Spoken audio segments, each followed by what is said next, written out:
just one can. You can sit on top of that tomorrow.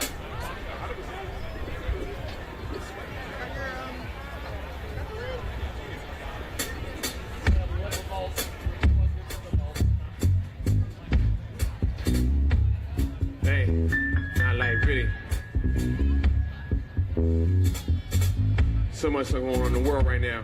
Not like really. Yeah, we still find ourselves in the same predicament as before. Not like really. Hey Rob, help me out with this one. Yeah. Not like really. Why you wanna catch my eye? You already know that I'm taking. Really? How you pass 2 more payments and I'm seeing you on vacation? Not like really. How you gonna make us great? We were never really that amazing. Not like really. Take it back to what? I don't find hanging black lives entertaining. Not like really. How do you police the streets of a neighborhood you do not engage in? Not like really. When my man get 3 for a sack and your man go free for a raping? Not like really. Man, how you make a film about Egypt with all Negroes Caucasian? Not like really. How you saying all lives matter when the stats saying we are not a chasing? So, tell me if I got it all wrong, like I signed on the line, but I didn't read the form in the fine print. It's all about the times we more than the color of my skin, and I gotta be strong. Hand me down, fate say that I was reborn. Till last breath, and you let me breathe on. As of right now, we're supposed to be pals. How we supposed to get along? Not like really. Hey, this now more than ever do. War about forcing messages though. Not like really. I mean, why am I forced to let it go and clean up all your messes though? Not like really. See, we take work from Mexico and pay them less and less though. Not like really. Then he promises in the back of that problem wonderful. I mean, not like really.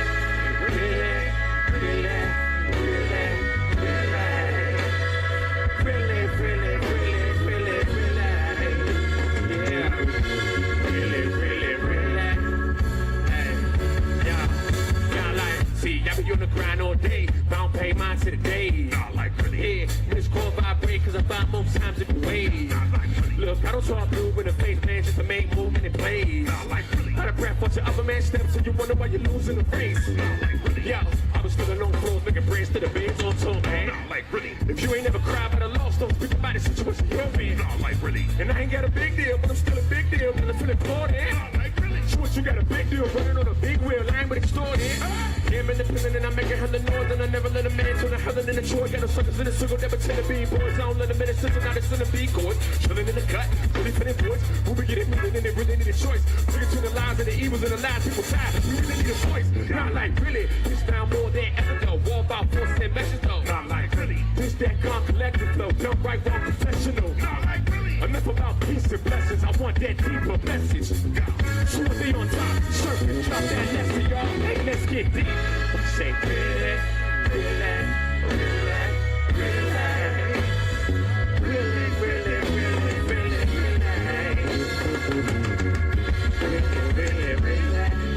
and we say,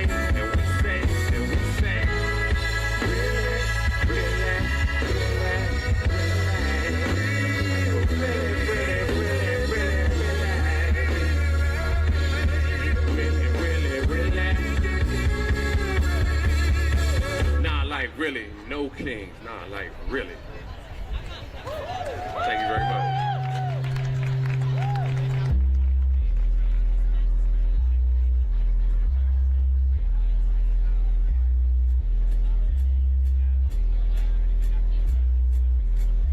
Check 1, 2.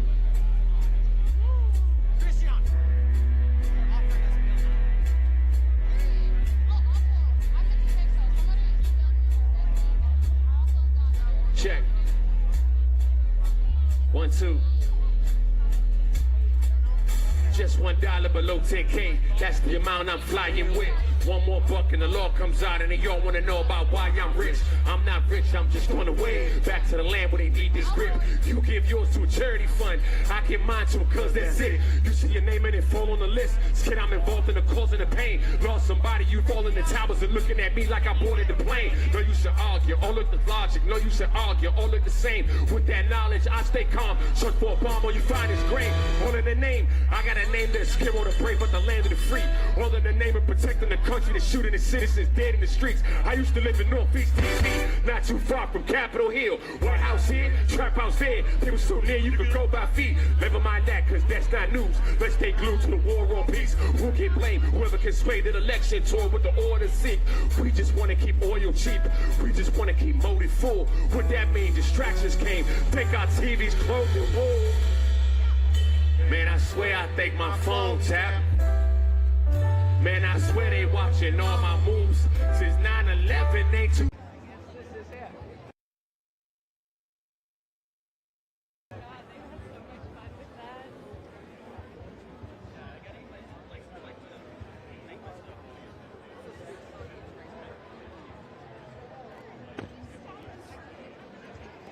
Oh, okay.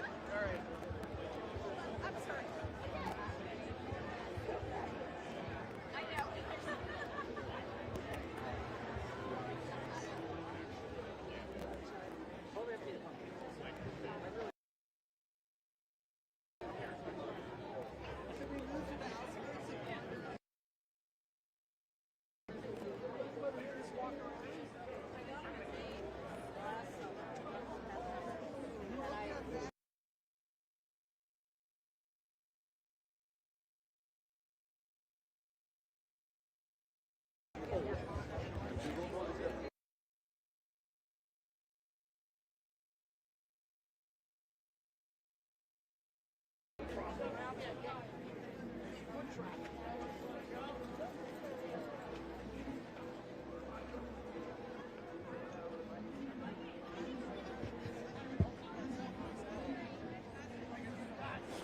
She just texted me, Liz, if we want to talk to Bill Nye, the science guy. He's in the media tent. Yes. Do we want? I Yes. don't know about that. Yes, I want to talk to Bill Nye. I would. Yeah, I'm going to focus on these folks. It's a good get. He's listed like their last speaker. He's batting clean.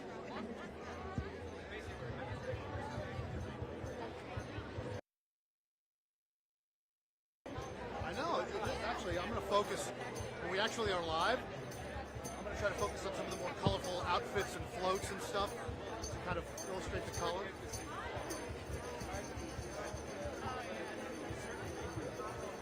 A lot of inflatable outfits here. Yeah, what's that about? It's like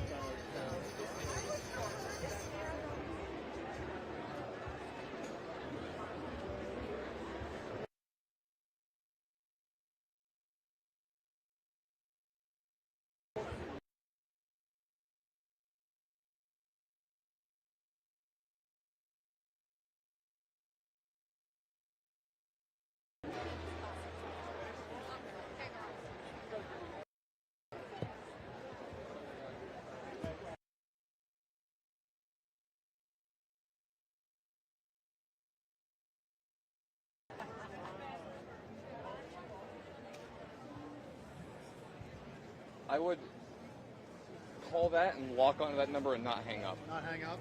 We still have 20 minutes, though. I don't want to necessarily.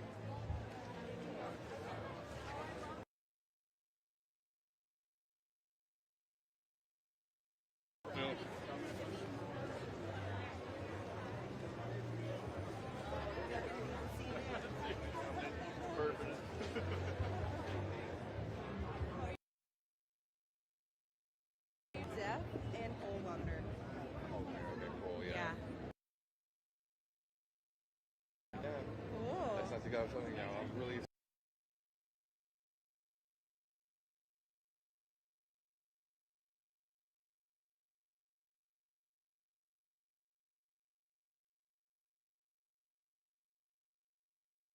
Yeah, it was cute, but at the same time, very emotional. But yeah, it's good to see.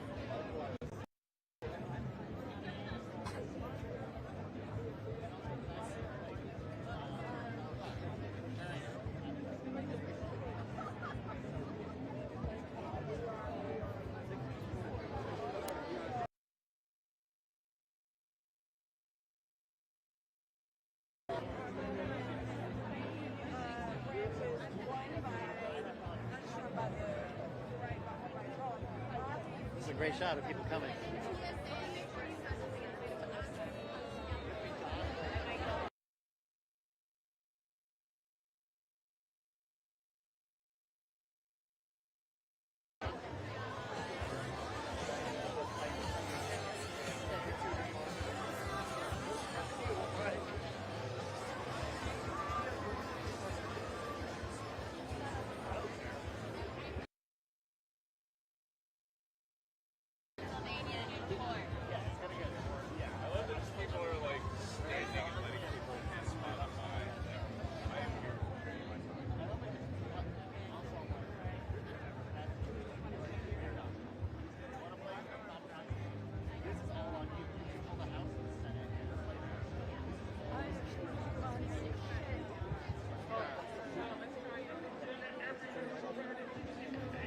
I don't have it.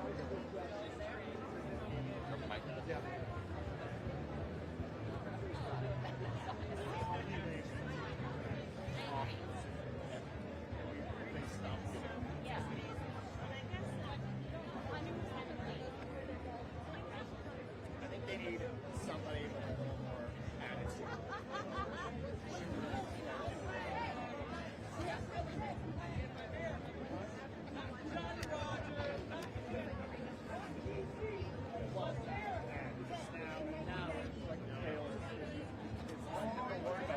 Or Palestine, you don't want that shit. Tell Palestine they got their nation, they have their fucking weapons, go defend yourself.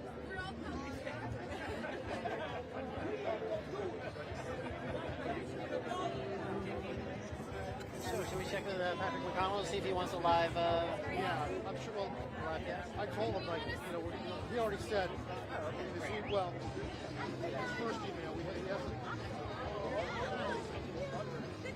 We want to hear voices. Let us know if you have a thought or a live interview. We want to try to go live. We still have 15 minutes. I think we want to talk.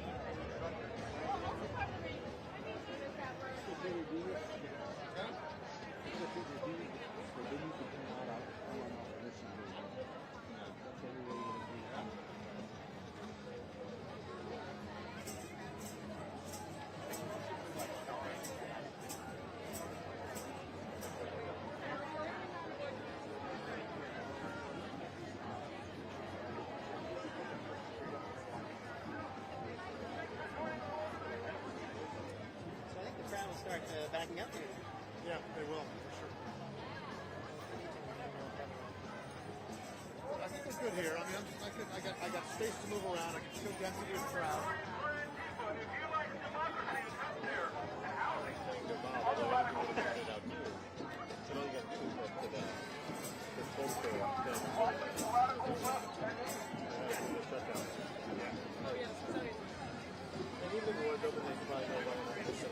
I am on a list.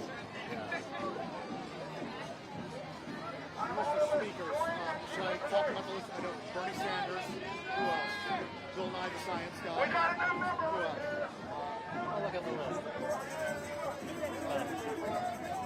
Join Antifa today. What? You're gonna shut up real quick?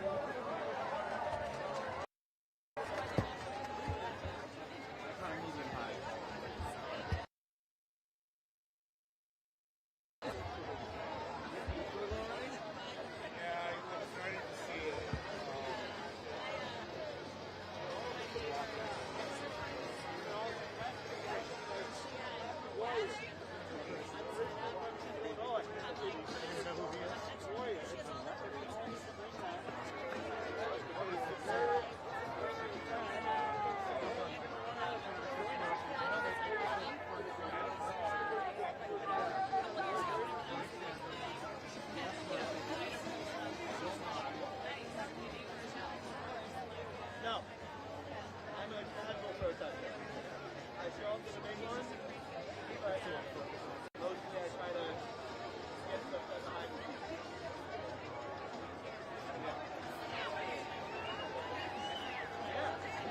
These guys in the ridge are. Yes. You guys, can we move over here for a second? Yeah.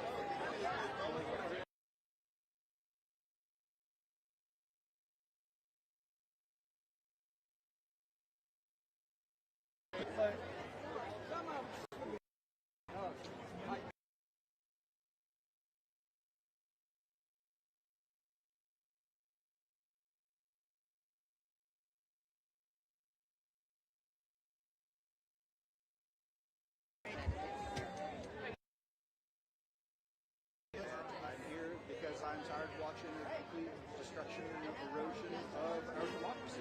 And who are you guys dressed as? Well, I got an email saying there will be a band and come as a colonial, and they have me at a band. But I happen to have my Marie Antoinette outfit, which is now a Martha Washington outfit, same way. Perfect. I think also a general colonial officer. Oh, something on the radio. How are you doing? Hi. Are you guys moving up or are you staying here? I don't know. part of this group with the band, and so if they get pinned in, then this is where we will be. So, would you be able to talk to me live in about 5 to 10 minutes? Sure. I'm a little uncomfortable with that because I am a Fed. Who are you with? That's fine. I'm 65. What can they do to me? Well, I want to highlight Maybe you don't need to be named. the color and the outfits. I could talk to. You have another guy who's in a wig. Can he talk to me? Bob. Would you be? He's a little uncomfortable talking. I'm from CNN. I'm going to be going live in about less than 10 minutes. I'm interested in interviewing a couple of people live. I want to illustrate kind of the color and the pageantry of this, and talk to people who are in costume, which I think is really cool. Are you guys in costume? Obviously, we kind of hit home the theme of the founding fathers and that we shouldn't have a king. Yeah, exactly. To be 100% honest, I didn't. This is his. I'm just powering it here. It's okay. But hey. I'd love to talk to you about what's motivating you to come out here. I mean, that's what. Sure. That'd be cool. Sure. He's a little uncomfortable because he's a federal employee. Right. Yeah. Sorry about that. Yeah.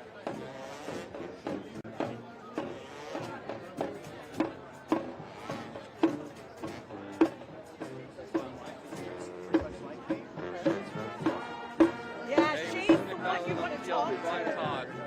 She knows. She'll tell you all. I could go. Well, let me go see if I can see her.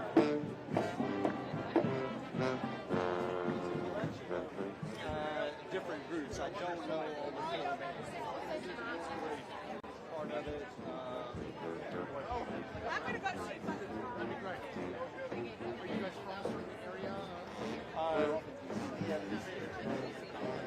Now, would I be able to? One camera live. How about you? Can I use your name?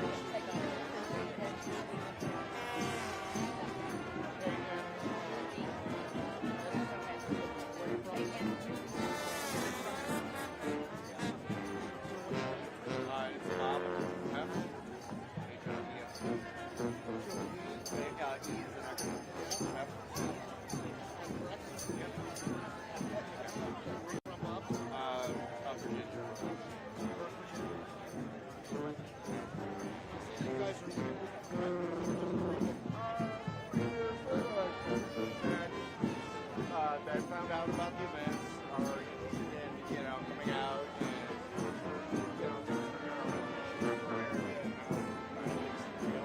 Yeah, I want to. All right. Brian. I would love to talk to you like one more 2 or 3 of you live. 5 minutes. Guys, just let me know logistically.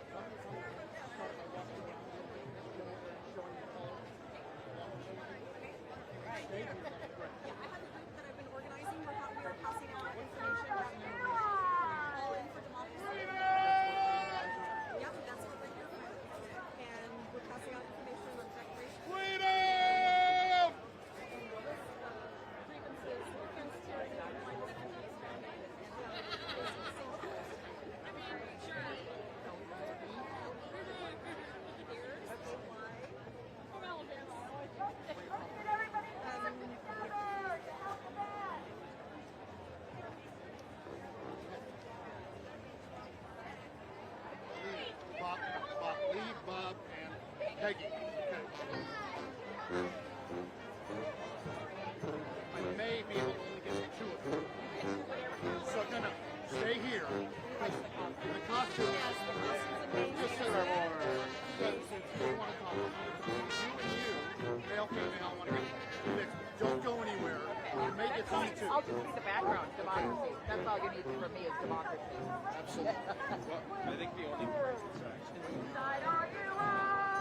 The names. So Lee Ayers.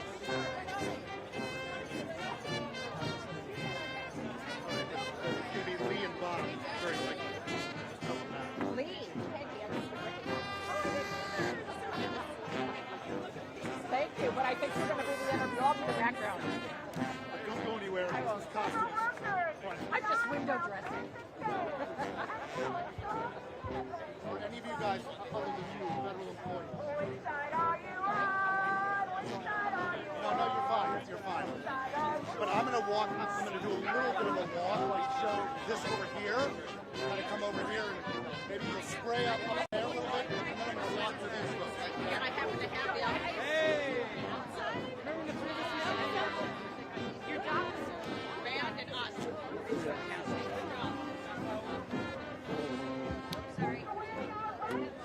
And Nick, I need that mic whenever you can. I lost a bit.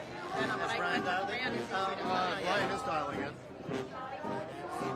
Thanks for doing this. We appreciate it. Right, now he's got his earpiece in. So, just so you guys know, I'm going to ask you, like, mainly what's your motivation for coming out here? What, like, are you upset about the ICE raids? Are you upset about the National Guard deployment?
Please welcome to our stage the Reverend Delonte J. Golston, Senior Pastor, Peace Fellowship Church, and faith leaders from across Washington, D.C.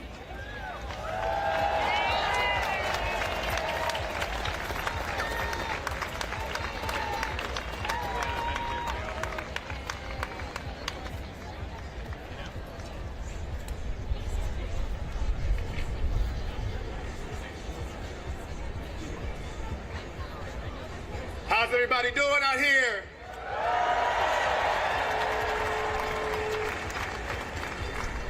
If you came to show love today, come on and make some noise out here. If you came because you believe in peace today, come on and make some love out here.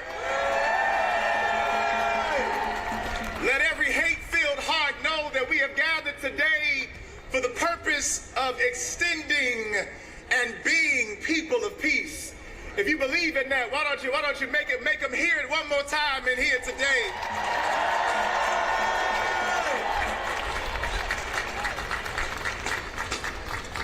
As it's been stated, my name is Pastor Delonte Golston. I do pastor the Peace Fellowship Church in Northeast D.C.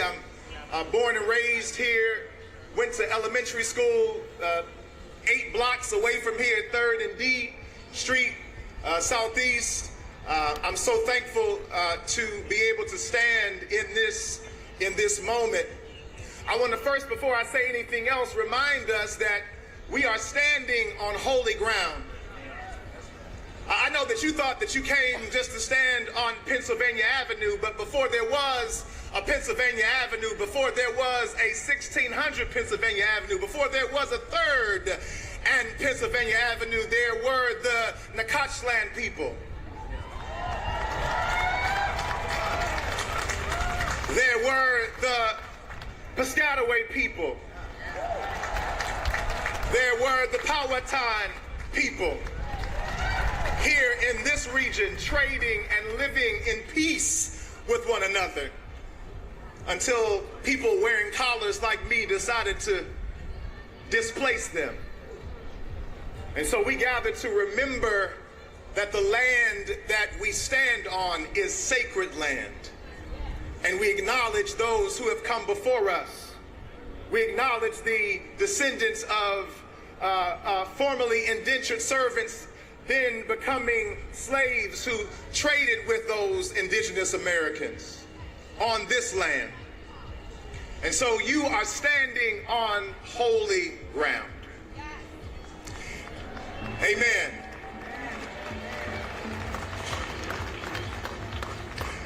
I want to give honor and gratitude to our Creator, God, and to each representative of our Creator who has gathered here today.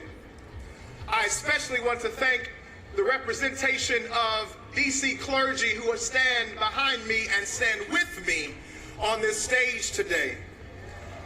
Showing you, come on and give them some love.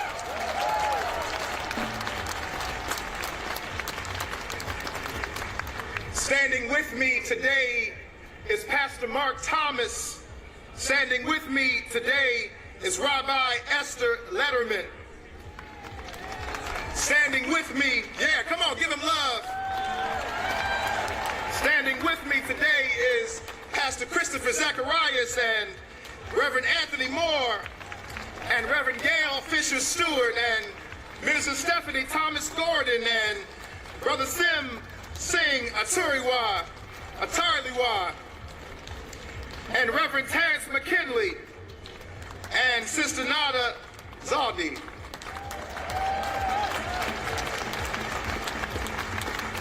If I butchered anybody's name, as we say in our tradition, please charge it to my head and not to my heart. In my tradition, there is a story in the book of Daniel in the 3rd chapter. It's a story that you can find in the Hebrew Bible. It's about 3 brothers named Shadrach and Meshach and Abednego. And there was a king in the land in those days. And that king's name was Nebuchadnezzar. He was a narcissistic king. He was a prideful king. He believed that neighbors should turn against neighbors instead of loving neighbors.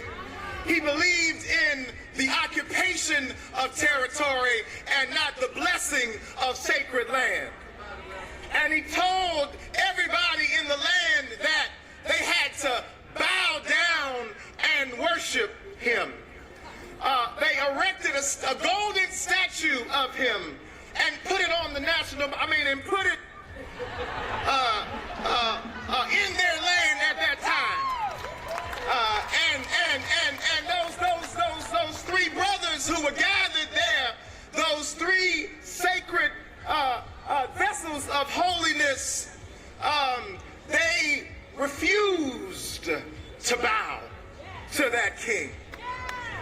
And I just believe that we have a few folk who are here today who are willing to stand with me and simply say, we will not bow.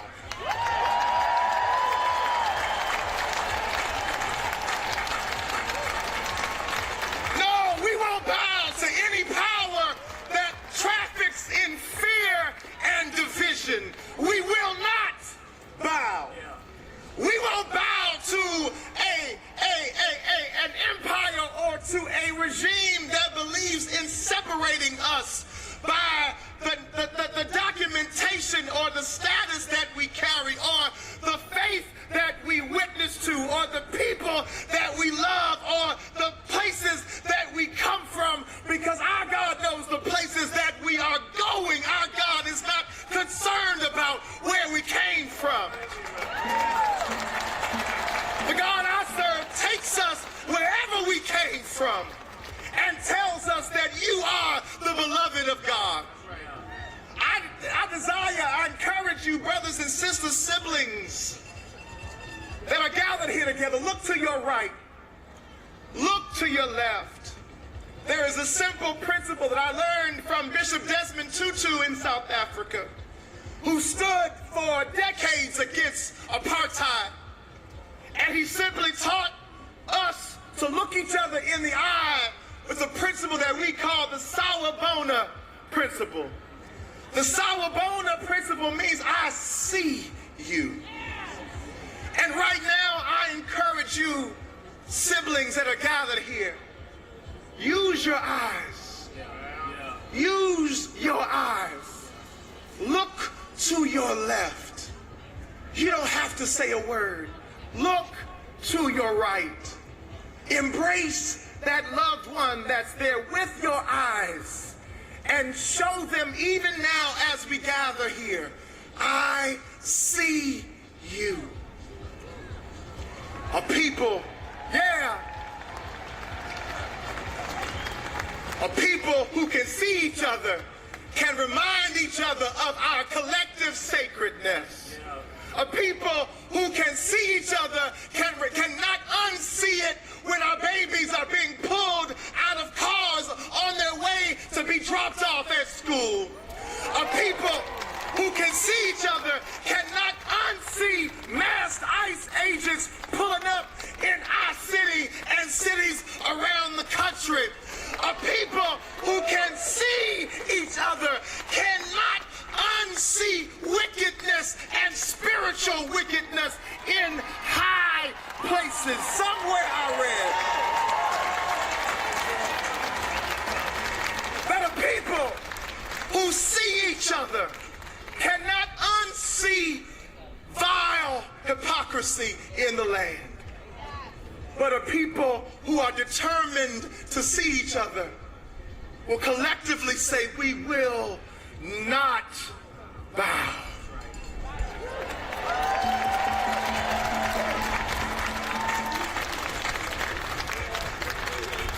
And I can see those three boys standing there, standing in clear defiance to the edict of an unjust ruler.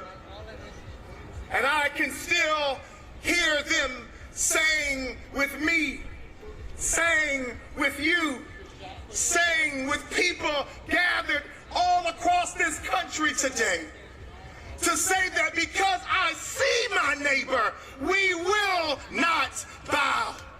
Because I love my neighbor, we will not bow. Because I will protect my neighbor, we will not bow. Because greater is the one that's in me than the one that's in the world. I gotta say one name. That name is Bishop Kenneth Moles. None of you may know who he is. None of you may have never heard his name. But when I was a boy, I was raised in the Baptist church. And every now and then we also slid down the street to Greater Mount Calvary Holy Church. And that means where folk fall out and folk get happy and folk dance all over church. And there was a man there named Bishop Kenneth Moles. And he simply said these words. He said, because our God is the greatest power, we will not be defeated. And I'll say it again. I know you may not have been to church in a while. I know we may not have seen you in Sunday school or Sabbath school or at the mosque or at the temple. But our God is the greatest power. And any kind of religion that is bound up and caught up in fear, any kind of religion that is bound up and caught up in hate, any kind of religion that is not characterized by love, beloved of God, throw it away. Throw it away. Throw it away. But I'm believing that there are people rising up all over this nation. There are people rising up all over this land, this sacred land. I'm believing that there are people rising up all over this world who will not bow to hatred, who will not bow to corruption, who will not bow to hypocrisy, who will not bow to fear, who will not bow to suspicion, who will not bow to political violence, who will not bow to a kind of religion that wants to be close to power but won't empower anybody else. We will not bow.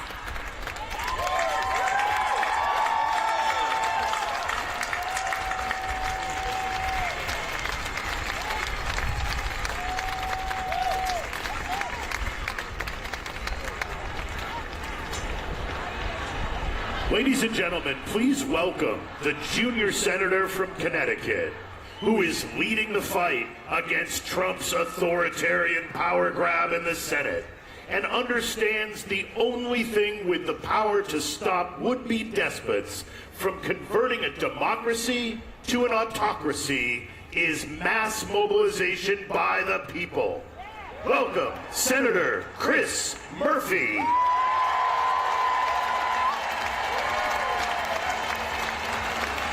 How we doing, Washington, D.C.? You all know where you are, right? You are in the people's capital.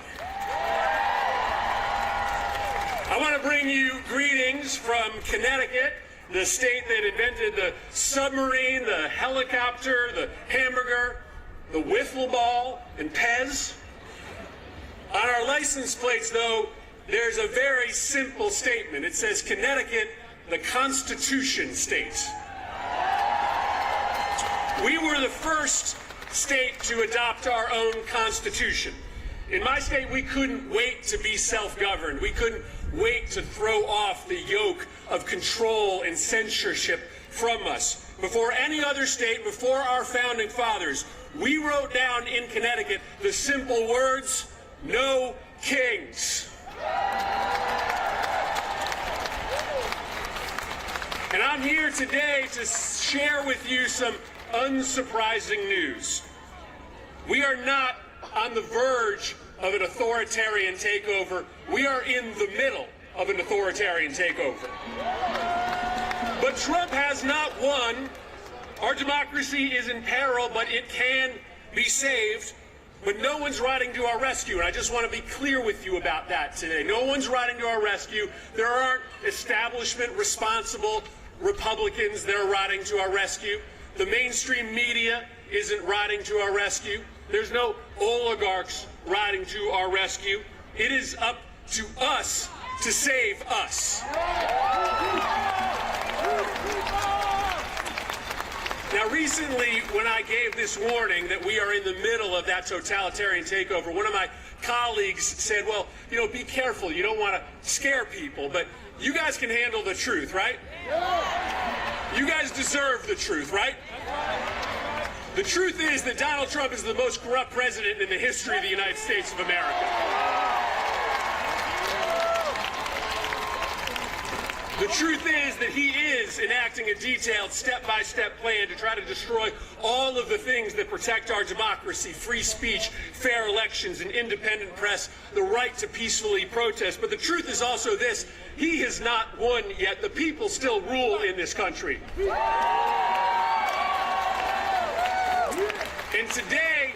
And today, all across America, in numbers that may eclipse any day of protest in our nation's history, Americans are saying loudly and proudly that we are a free people. We are not a people that can be ruled. Our government is not for sale. No king! No king! No king! Now, I want to be honest with you about what's going on, and you know it. As we stand here today, the government is shut down, and shutdowns are painful. They hurt people. And frankly, that's why there was not a single government shutdown when Joe Biden was president and Democrats were in charge of Congress. Because we acted like adults. We negotiated with Republicans. We found common ground. We kept the government open. But today, Trump is telling Republicans that they shouldn't even show up in Washington, D.C. The House Republicans have been on an unplanned vacation from D.C. for 5 weeks. And there's a couple reasons for that.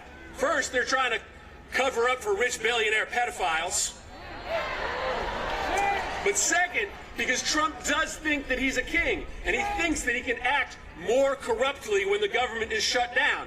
But he cannot. He doesn't have new powers, extra powers in the shutdown. The President of the United States during a shutdown, or even when the government is open, does not have the power to send masked men into our cities and pull off the streets our peaceful neighbors and throw them into the back of vans and into prisons. He never has that power. Whether it's a shutdown or not, the President of the United States does not have the power to use the FCC and the Department of Justice to censor our speech, to tell us that we cannot speak truth to power when we are protecting our democracy. He never has that power. And let me just say that I'm very proud of my Democratic colleagues who have drawn a line in the sand. And let me just speak for myself for a moment about this shutdown. I will not vote for a budget that throws millions of people off their health care just to pay for a tax cut for billionaires and corporations.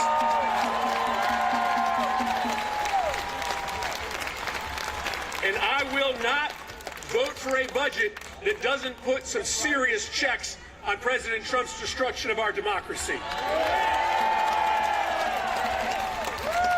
In fact, no Democrat has a moral obligation to vote for a budget that just pays the bills for Donald Trump's political witch hunts.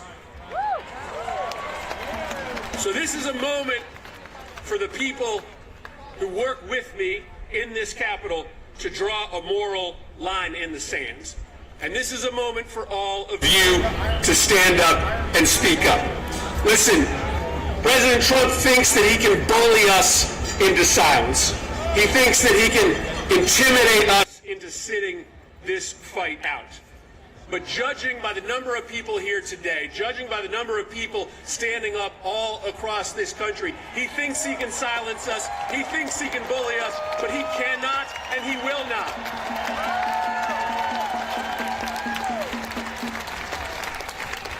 And the last thing I want to say to you is this. It's a simple thing.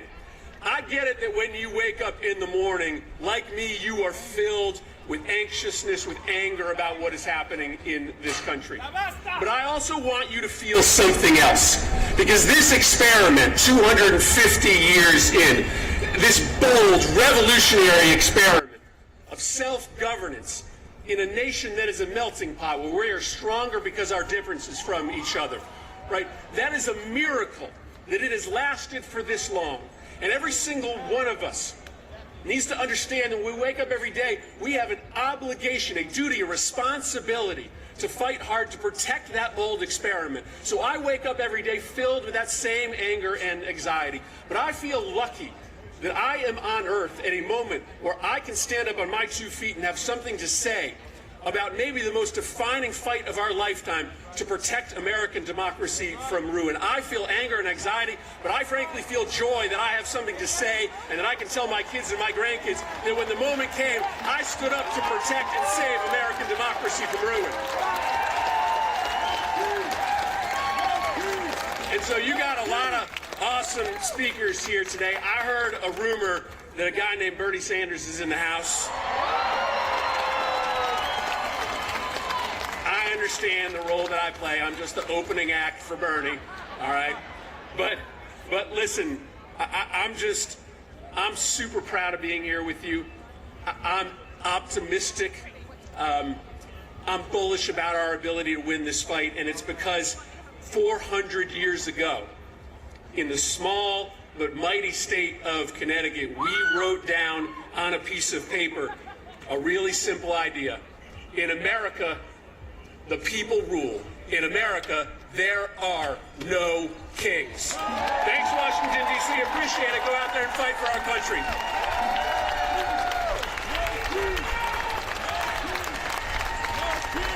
And now, let's give a warm No Kings welcome to Mehdi Hasan, founder and CEO and editor-in-chief of the new media company, Zateo.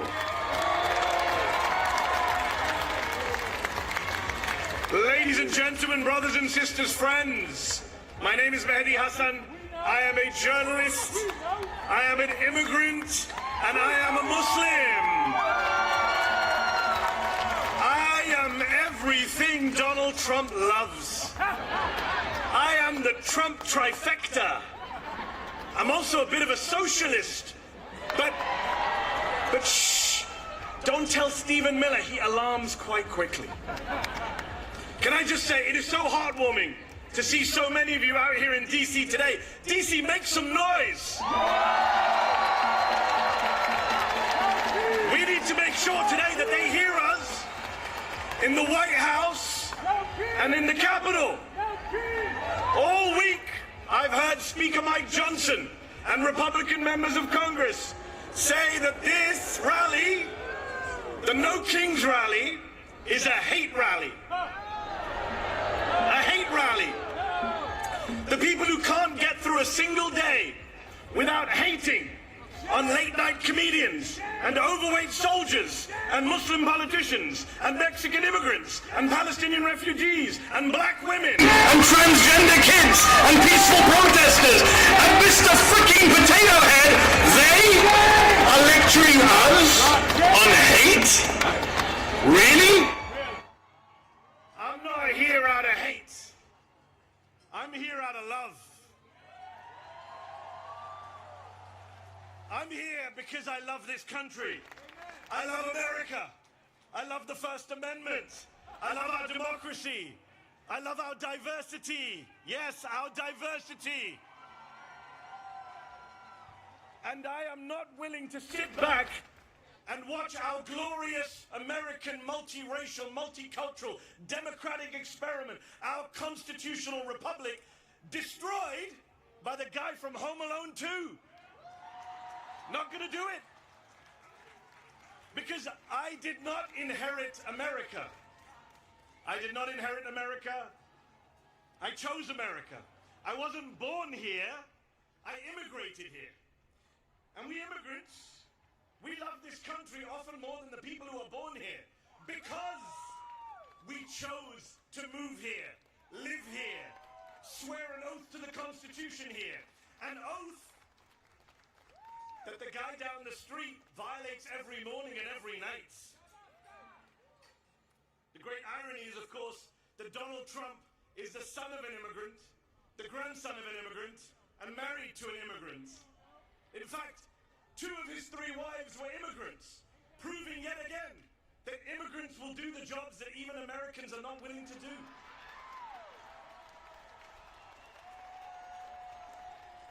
I immigrated here from the United Kingdom. You want to talk about no kings? The UK still has a king. King Charles III. But even he has less gold in his palace than Donald Trump has in the Oval Office right now. Even King Charles has more respect for democratic norms and traditions than the whiny authoritarian man-child trying to send troops into as many blue cities as he can. This is a president who says he wants to be a dictator, but only for a day. Well, we are now 271 days into his wannabe dictatorship. He just went to see the Egyptian President Sisi, who is a military dictator, runs one of the most repressive regimes on earth. And he went there and he said, I want to praise your fantastic leadership and your low crime rates. This is who he loves. This is the autocratic leader he aspires to be. And of course, he was in Egypt hailing his Gaza peace plan, which is a ceasefire, yes, but not a peace plan. Donald Trump, the man who uses Palestinian as a pejorative, as a slur, has no plan for Palestinian freedom, no plan for Palestinian statehood, no plan for justice for the Palestinians who have been massacred and starved and genocided and ethnically cleansed for the past 2 years, including the past 9 months of his presidency. Meanwhile, Israel for the past week has violated the ceasefire again and again, killing Palestinians with impunity. Yesterday they killed 7 Palestinian children during the ceasefire. There is no peace in the Middle East because, as Dr. King said, peace is not just the absence of violence, it is the presence of justice. So these are dark times. Genocide abroad, fascism at home. Which is why it's so crucial that we gather, we organize, we rally like this. We mobilize, we pluralize, we bring people into the tent. We register voters, we defend voters, we become voters if we're not already. And you know, they say we don't reach out to the other side. We don't reach out to conservatives or Republicans, that we're in an echo chamber. Well, let me say to every Republican and conservative watching, aren't you the ones who said no more big government, no tyranny in America? So if you believe that, what are you doing defending masked federal agents in unmarked cars, bundling people off of the streets, including American citizens, and disappearing them? How are you okay with that? And if you're not okay with it, then come over to our side. The side of the Democrats. The small d Democrats, not the big D Democrats, not the Democratic Party. Those of us who are from all parties and none. But those of us who care about saving America so that we can get to our 250th birthday and still be free when we reach 250 years. Come over to our side. The side of no crowns, no thrones, no kings. The side of freedom, of liberty, of the Constitution. The First Amendment, the Fourth Amendment, the 14th Amendment, the 22nd Amendment, which says 2 terms means 2 terms. And if you're not worried about Donald Trump trying to stay on for a 3rd term, you should be. He's literally selling merch. So I worry about free and fair elections in 2028. But then I say, why should I worry? I see all of you here today. What is there to worry about? We here today are not spectators. We are citizens. We are not bystanders, we are proud and patriotic Americans. And we Americans, we the people, will not allow our country to be taken over by demagogues and dictators. We will not stand for it. So let me ask you this. I need to hear you. Are you willing? Are you willing? Answer this. Are you willing to sit back and let Trump shred our freedoms? I can't hear you, DC. They need to hear you in the White House. Are you willing to let Trump shred our freedoms? Are you willing to sit back and bend the knee to fascists and white supremacists? Are you willing to be the Americans on whose watch democracy died? Good, because people power is our last line of defense. Remember this, Donald Trump has never, ever, not in 3 elections, won a majority of the vote. Never. And I'll say this to you. I'll say this to you. Here's the math that they are scared of. There are more of us than there are of them. We are the majority. Say it with me. We are the majority. They're not loud enough today, Dean. Come on. Louder. We are the majority. Yes, we are. And we have no intention of losing our country, our democracy, our freedoms to that twice impeached convicted criminal and his gang of grifters. No way. We will out-organize them. We will outvote them. We will outlast them. Because when I see you all out here today, in your thousands, in millions across the country, I have hope. I have faith that America can defeat this fascist threat, this authoritarian mania, this MAGA cult, and save our freedoms. And I also have faith and hope that one day soon, the Palestinians will be free. Thank you very much for your time. God bless you all.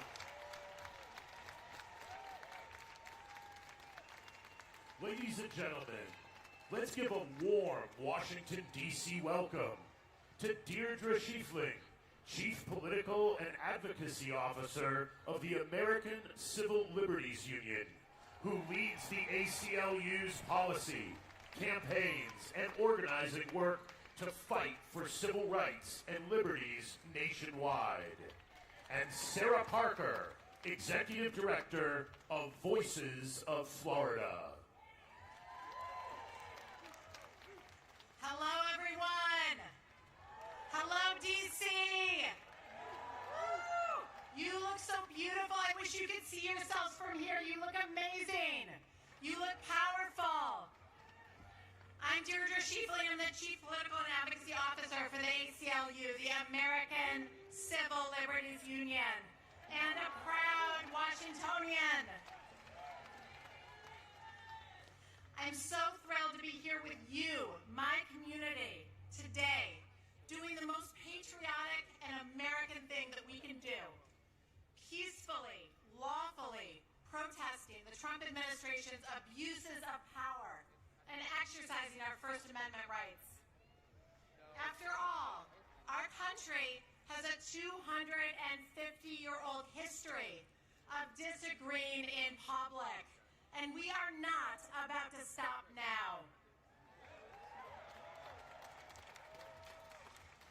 For more than 100 years, the ACLU has defended our country's freedom, especially the First Amendment freedom of speech. It's not just our opinion that everyone is entitled to their beliefs without fear of punishment. It's in our country's Constitution. It's the cornerstone of our democracy. Our basic American freedoms are not something that any president can take away from us. So why is Trump trying? What is he so afraid of? This moment is so much bigger than a political disagreement. It's about standing up for our rights and the future of democracy. The democracy we want is a country of freedom, a country of equals, a country of due process and laws that apply to everyone.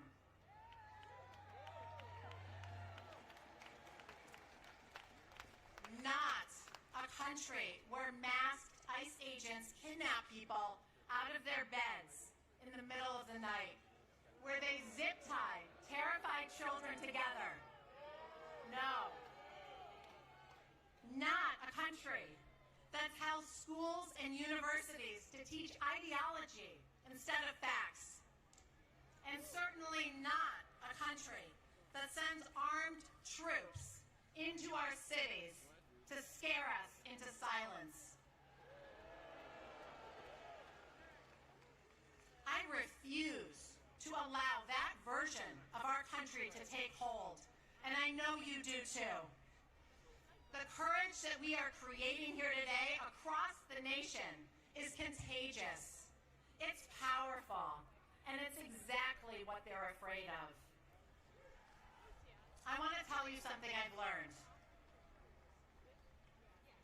The best way to protect our freedom is to act free.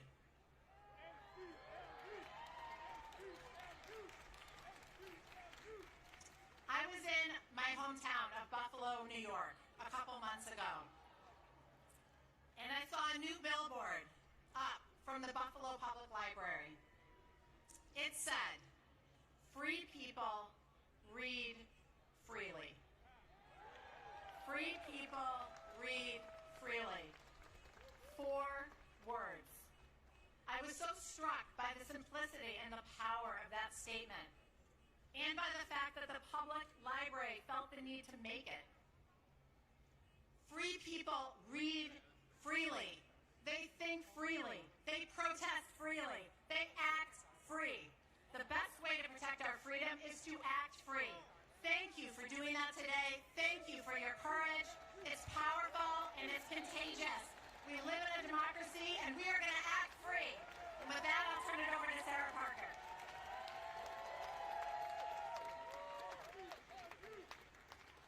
My name is Sarah Parker, and I'm the Executive Director of Voices of Florida and a National Coordinator with 5051. But most importantly, I am a Southern Black woman, a proud Floridian, and a mother. I was taught to speak up for what's right and to stand against injustice, to place my little hands over my heart and to believe liberty and justice for all meant something real. But what I once believed America was is being crushed under the boot of this administration.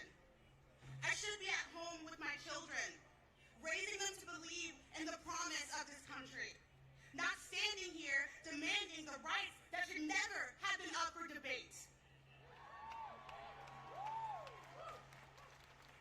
I am honored to be here today, but this is not what I dreamed of. I never dreamed I'd be standing on a stage like this while millions of people are forced to march and protest peacefully in the streets because we refuse to stand by while this country slips into the iron grip of authoritarianism. And I ask this administration now, when we say with liberty and justice for all, who is all to this administration? Because this administration has made it painfully clear. It sure as hell ain't the people who need access to abortion care. It damn sure ain't the people and their families being ripped apart by deportation and kidnapped in the dead of night. It's not our LGBTQ communities and BIPOC communities being criminalized just for existing. And it damn sure ain't the people marching for justice while the National Guard is unleashed on peaceful protesters in their own streets. Contrary to popular belief, the fabric of this country wasn't woven by oligarchs, corporations, or power-hungry politicians.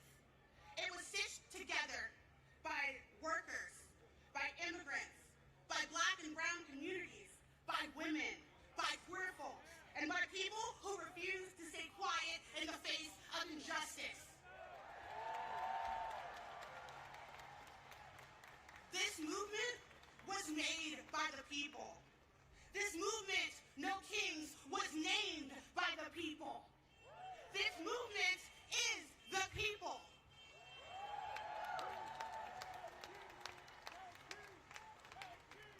And newsflash to this administration and for the people who need it, this country was built on protest. And some of the most important changes in our history happened because everyday Americans just like us. And now, those in power are trying to unravel it thread by thread, taking away rights, stripping away dignity, rewriting what freedom actually means. They've tried to silence us with fear. They've tried to gaslight us with lies. And politicians have stood in front of the cameras, smugly, I may say, peddling smear after smear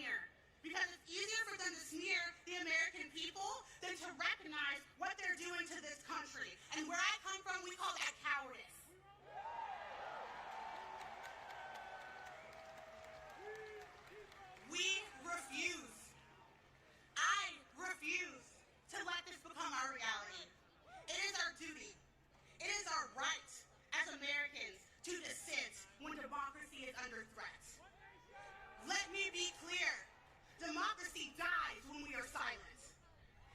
But democracy is reborn when we speak with courage.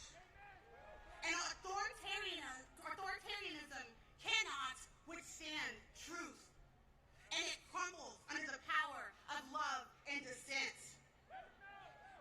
And as leaders before me have said, courage is not the absence of fear. It is a choice to act despite of it. And for what it's worth, I am proud of each and every courageous leader that is taking the streets today. We are peaceful because we know that's how real change is created. We are fighting because we love our communities and we love our country.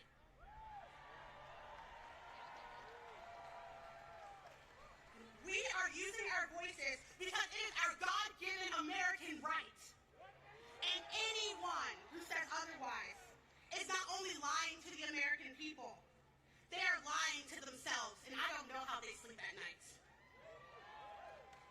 And like we say in the South, a hit dog will holler, and I'm hearing a lot of hollering come from the Capitol building.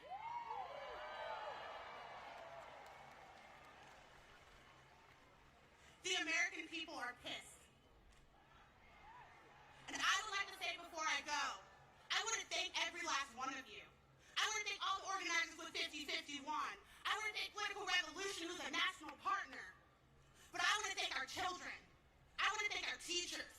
I want to thank your hearts for doing this and being out here in the street when they tried to make you afraid.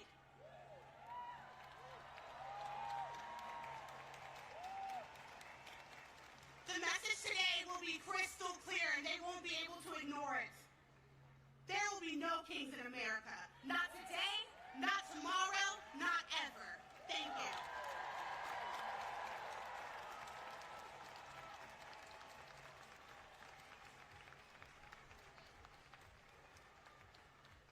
Please welcome to our stage Oliver Marino from Immigrant Legal Resource Center and member of El Colectivo de Familias Migrantes, and Afeni Evans, community organizer with the Fair Budget Coalition.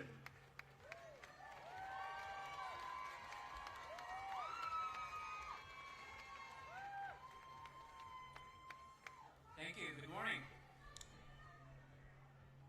Earlier this year, as the Trump administration began its anti-immigrant attacks from the White House, the Colectivo de Familias Migrantes, a group of DC families and organizers, came together to find community and ways to protect each other. We knew what was coming and why we needed to fight back, organize, and take care of each other. In the last few months, we have witnessed masked ICE agents, National Guard, and DC's own Metropolitan Police Department work together to abduct our community members.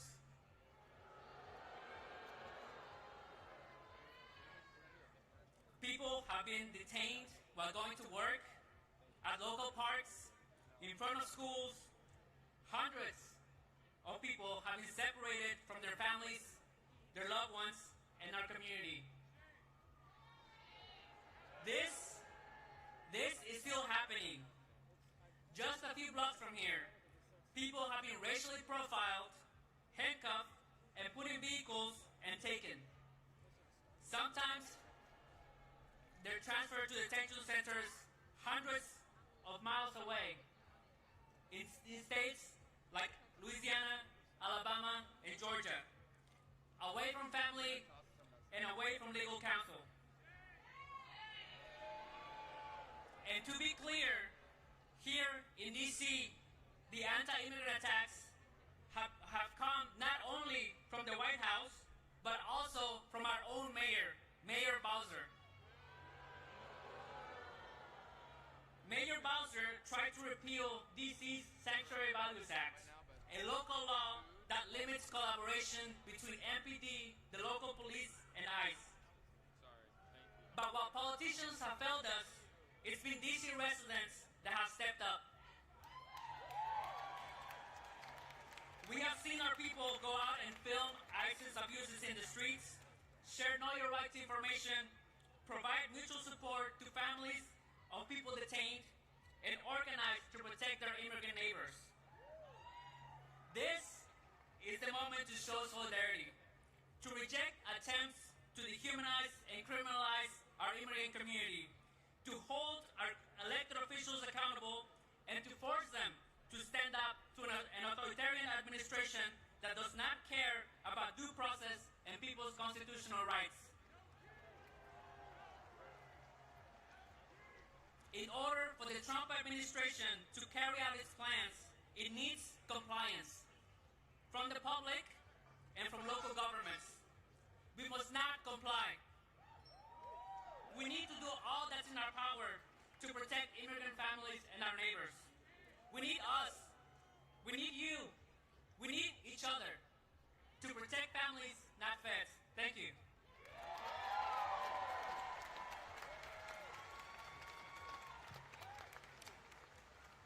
Peace, y'all. My name is Afeni, and I'm a community organizer with the Fair Budget Coalition here in D.C. And this is my appeal. In 1792, when the French monarchy was abolished, the people established a new republic. When that one didn't quite work out, it was a military dictatorship. Yikes. It was abolished in 1848, and a second republic was established. But that one didn't quite fit. So their third republic was erected in 1870. That republic didn't smell right, though. So they tried a fourth republic in 1946. And the republic that we are witnessing right now in France was established in 1958. My fellow Americans, I'm here to tell you that the social contract in this country has been broken. Decades of movement work, progress, and struggle have been wiped out by Christian nationalists who seek dominion over every aspect of our lives.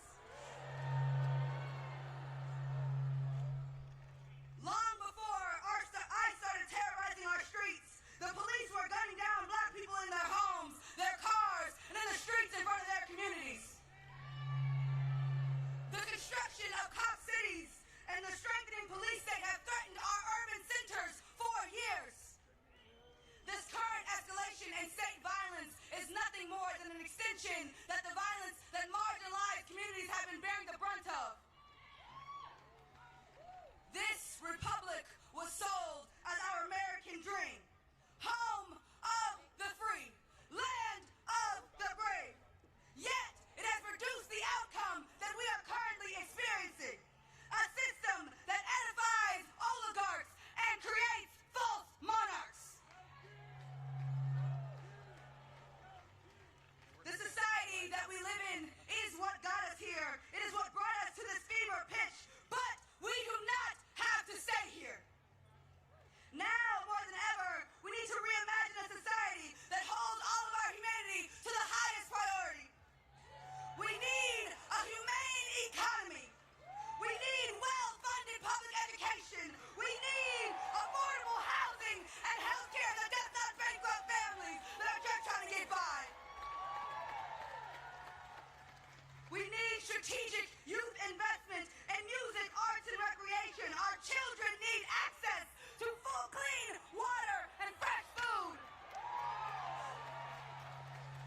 In this moment, we need community, we need compassion, we need love and radical imagination, and most importantly, we need each other.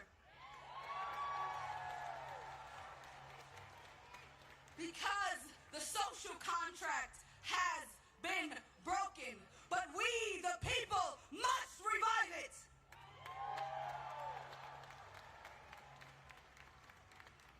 We, the people, can be stewards for a land of the free. We, the people, can be brave and make this broken house into a home for all of us. Because we are the source of power in this country. Our labor, our taxes, and our faith keep this system going. So we must have the revolutionary hope that collectively we, the powerful people, have the capacity to create something better. I'm here to tell you that we must be audacious in our pursuit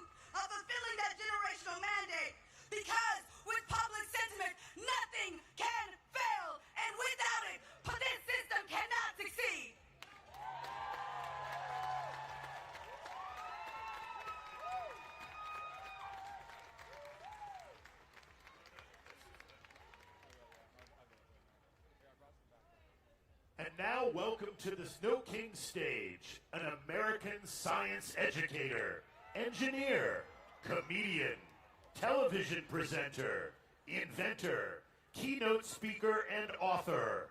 He is a respected champion of scientific literacy who has challenged opponents of evidence-based education and policy on climate change, evolution, and critical thinking. Please welcome Bill Nye, the Science Guy.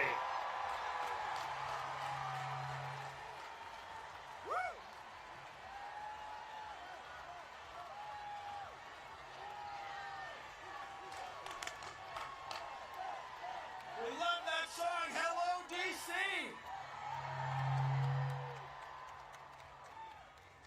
Fellow citizens, it is wonderful to see so many of us out here today. We are here for the same reason our ancestors gathered here in 1776. We want our government to run without a king. Our government is based on ideas embodied in the Constitution. Among other remarkable features, it guarantees our freedom to speak, as we're doing here today. Rather than doing one monarch's bidding, we have agreed to form a democracy, to work together, and to follow the laws that derive from it. No thrones, no crowns, no kings.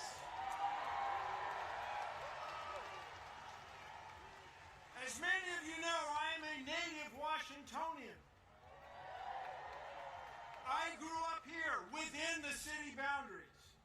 And when you grow up here, the affairs of the federal government are very much a part of your life. I remember well sitting on my father's shoulders and waving to astronauts as we as a nation celebrated their accomplishments back in 1964.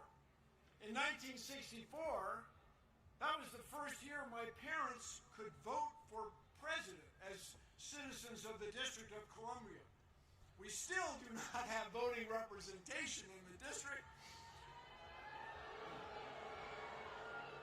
Someday, perhaps. I remember well Martin Luther King's dream and Resurrection City, the plywood structures on the National Mall erected to house protesters who came to town demanding equal rights and opportunities, barely a month after Dr. King had been assassinated. I remember well the Vietnam War. The mall was shoulder to shoulder, much as it is today. Traffic stopped citywide. The protest movement expanded. There were protests around the country, and the war was ended.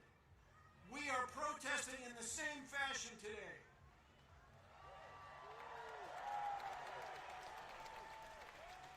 Only today, the stakes are higher.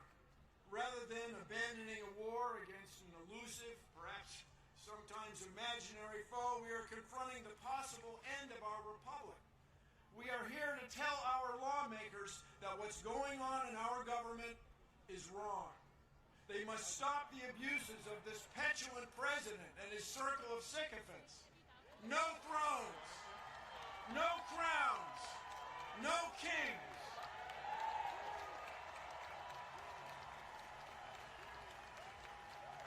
This president and his associates cannot tolerate dissent. To them, our free speech is frightening. They are arresting people and denying due process in courts. They tried to silence television hosts.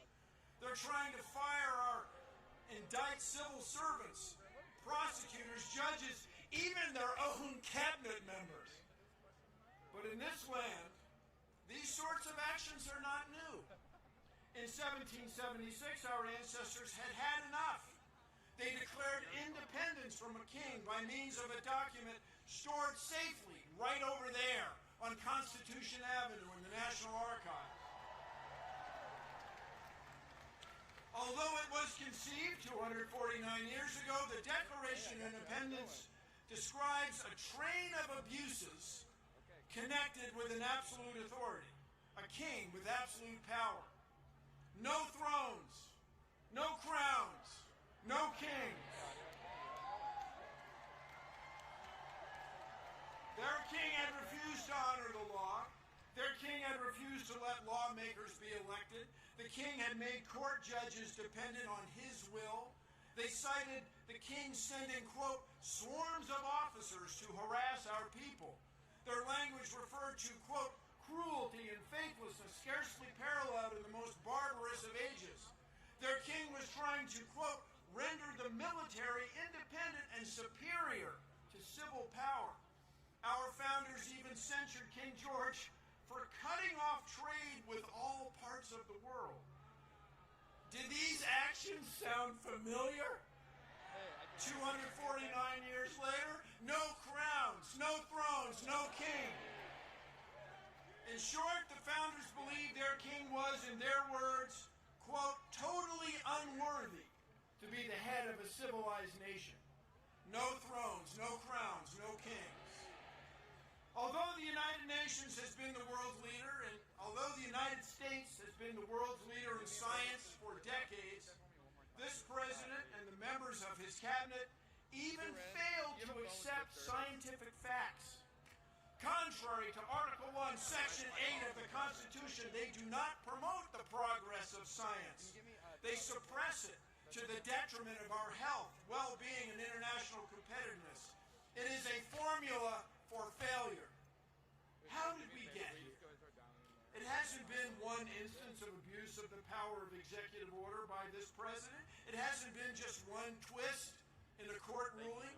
Instead, it has been years in the making. Enabled by this president, a group of Confederates has worked together to undo many of our traditions and understandings of fairness and of citizens' rights.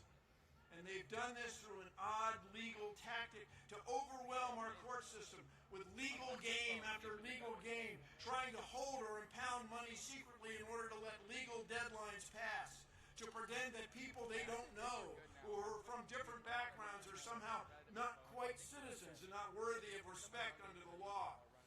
No thrones, no crowns, no kings. Let us now raise our voices. We are here demanding a return to the rule of law. Let the world know that we will suffer no king. We will put the United States back on a course to lead the world in fair governance. Together, no thrones, no crowns, no kings.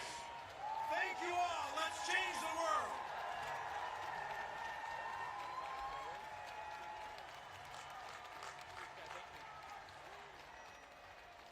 Ladies and gentlemen, now please welcome Ai-jen Poo, a care advocate and organizer who serves as Executive Director of Caring Across Generations and President of the National Domestic Workers Alliance and Care in Action, and Randy Weingarten, President of the American Federation of Teachers.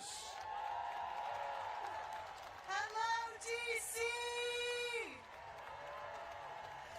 Let me hear you say no kings! I'm so proud to share the stage today with my brilliant friend and sister hero, Randy Weingarten. And I bring greetings from the great city of Chicago. And I bring love from the caregivers all over this country, caregivers and workers who guard the safety and well-being of our children and enable the dignity and agency of older people and disabled people in our lives all over this country. We are out marching in cities and towns all over this country today because we see what's happening. Parents unable to afford life-saving medicine for their children. Caregivers losing their health care and their ability to take care of the people they love. Disabled people forced into institutions because their caregivers have been taken by ICE. Mothers violently torn from their children by armed, masked men with no due process. This administration has broken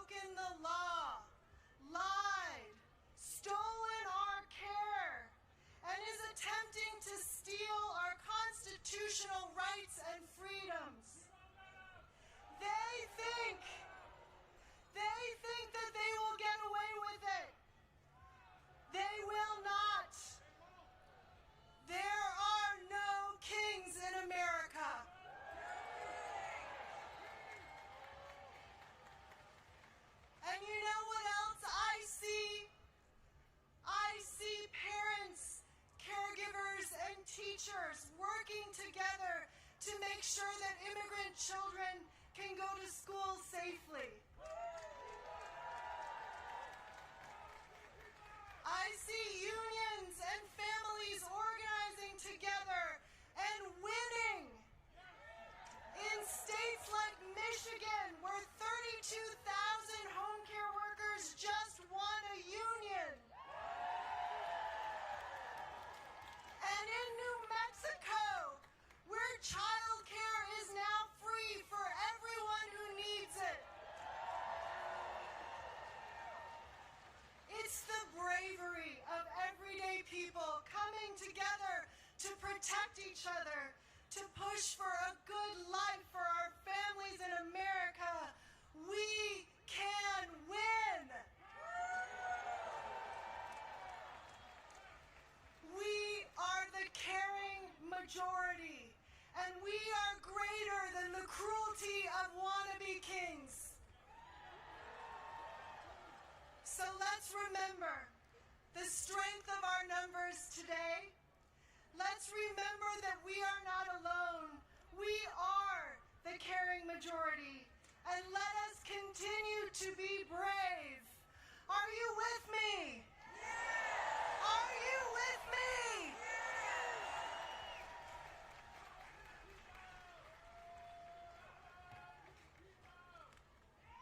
Thank you, Washington, D.C. From up here, you cannot see the perimeter. There are so many people who want to fight for our democracy and say no kings.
please welcome the co-founder of the Black Votes Matter Fund and one of the leading voices on voting rights, Cliff Albright. He is joined by 10th grader Zion, a youth student advocate from the Trigger Project. Good afternoon, everyone. My name is Zion Stewart. Good afternoon, everyone. My name is Zion Stewart, and I'm from W Street Southeast, better known as Traverse City. I grew up around a lot of trauma and violence like many kids in my neighborhood. I got connected to the Trigger Project through one of my mentors. Going through Trigger University, I feel something I never felt before.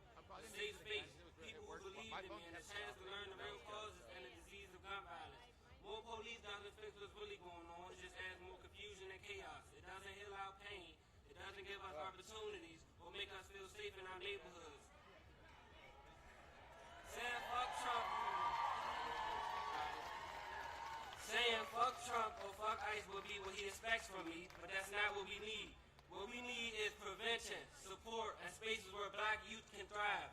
If every home had the support it needed, if every community member was emotionally aware and mentally healthy, if schools didn't push us towards the prison pipeline, and if the city invested in me before the first time I was profiled, we wouldn't be here.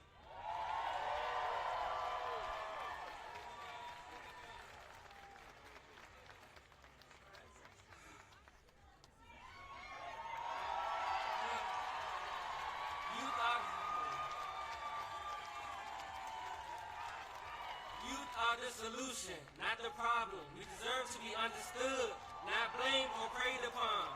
Free DC, we are prevention. Thank you.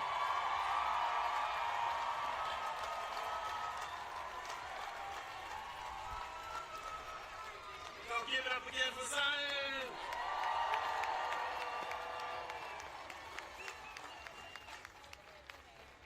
Last time I was here, speaking at a rally like this, was 2021 for the Freedom Rise, when Black Voters Matter and dozens of other organizations organized for voting rights legislation, like the John Lewis Voting Rights Advancement Act and the For the People Act. I got you, sis, and HR 51 DC Statehood. When I say DC, you say statehood, DC. DC. We organized for those voting rights because we knew that we'd be in a moment like this. A moment where we have a wannabe dictator and a do-nothing Congress trying to take away our voting rights, trying to cancel elections and purge voters from the rolls. We knew it was coming. Just this week, the Supreme Court heard a case that could put the final death blow to the Voting Rights Act. It could eliminate Black representation for Black communities, and it can create at least 19 seats that are currently protected by the Voting Rights Act would be eliminated by many of these red states.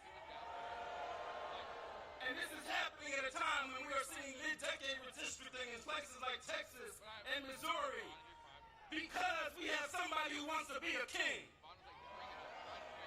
You have somebody who, just like he said to Georgia, go find me 11,700 votes. He's trying to tell these states, go find me 10 extra congressional seats, or 15 seats, or 20 seats. And this could create a permanent one-party rule at the expense of Black voters and Black communities. But like so many other issues that are rooted in anti-Blackness, that sickness won't just stay within the Black community. It affects this entire country. And so we join you in saying, no kings. But we got to go beyond no kings, because the last time that call was made in 1776, 1/4 of this country's population was enslaved. And so we've got to go beyond no kings.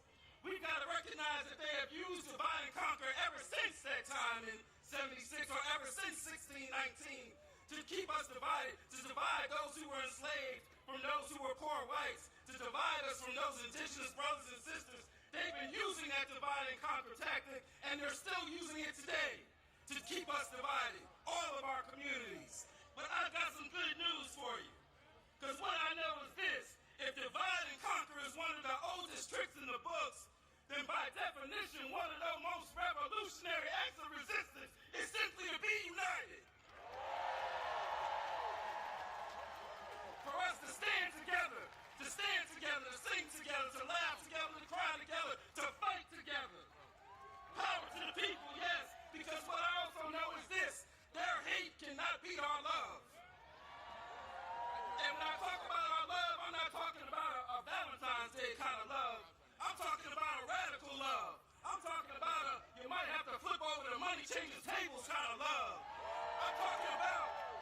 talking about a love that is merged with power, because those two things are not opposite, they go together. As Dr. King told us, power without love is reckless and abusive, but love without power is sentimental and anemic. That's what I'm talking about. He went on to say that power at its best is love implementing the demands of justice, and justice at its best is power correcting everything that stands against love. That's what we need. And when we have that kind of love and power, when we walk in that kind of love and power that sees all of our communities, from Vermont all the way to Memphis, from LA all the way over to DC, especially Southeast DC. When we walk in that kind of love and power, there ain't nothing that I want to be, a small, petty dictator. There ain't nothing that he can do to stop us. Because when we walk in that kind of love and power, there's nothing that we can't do. But we've got to believe we've got that power. Do y'all believe? Do you believe? Let me hear you say, I believe. Let me hear you say it with all your heart from the depths of your soul. Say, I believe. Let me see you put a fist up and say it so loud that the wannabe small man in the White House can hear you say, I believe. And when we believe, then we will truly build the society that we want. And that society will have no kings. Thank y'all.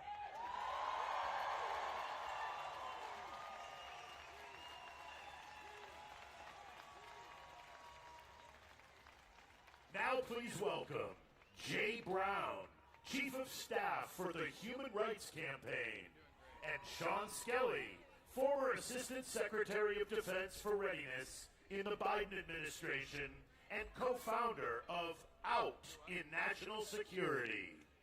Hello, DC! My name is Jay Brown, and I'm with the Human Rights Campaign, the nation's largest LGBTQ civil rights organization in the country. And I'm here today as a proud transgender American. I'm here to say this is my country, too. You know, like so many of you, I came here today with my family and friends. My twin sister is somewhere out there in that crowd of people. And growing up, she fit the mold of what people expected. You could say I broke the mold, but our parents loved us just the same. You know, we didn't know anybody transgender. We didn't even know the word. But they gave us the love and the support that we needed to thrive, and now I'm a dad with an amazing family of my own. And I gotta tell you, that's what freedom looks like. The freedom to live, and to be, and to raise our families as we see fit. But this president, he has a darker vision for America. One where our families are told how to parent their children. Where our doctors are forced to forego their oaths to do no harm. Where the government is ripping families apart and hurting our people. They're cutting billions of dollars from HIV prevention and treatment. They're banning our books. They're firing teachers who use a student's nickname. And they're firing gay workers who put a pride flag on their desk. But we're all here because we believe in a better America. We believe in a country where kids can get a quality education free from bullying. Where love is love. Where freedom is afforded to all and not reserved for the wealthy few. That is America at its greatest. That is our America. And on behalf of HRC's 3.6 million members and supporters, I'm here to say that America does not and will not ever have a king. The truth is, no one rally is going to save us. No court ruling, no single election will save us. We have to save ourselves. We have to build workplaces that are safe, classrooms that are welcoming, communities where we see each other not as our enemies, but as our neighbors. And we must always resist the temptation to believe only in the worst of this country. That's what he wants. He wants us to to be defeated. Are we going to be defeated? He wants us to be silent. Are we going to be silent? He wants us to be scared. Are we scared? You know, we have the power to build a better tomorrow. LGBTQ plus people, we live in every zip code and are from every background. We were born here and we immigrated here. We come from red families and from blue families. And we are here to say that this is our America too. No one knows that better. No one knows that better than my friend and a tireless public servant who's on stage with me today. A true patriot who knows the cost of freedom. I'm proud to pass the mic to former Assistant Secretary of Defense for Readiness and our HRC board member, Sean Skelly.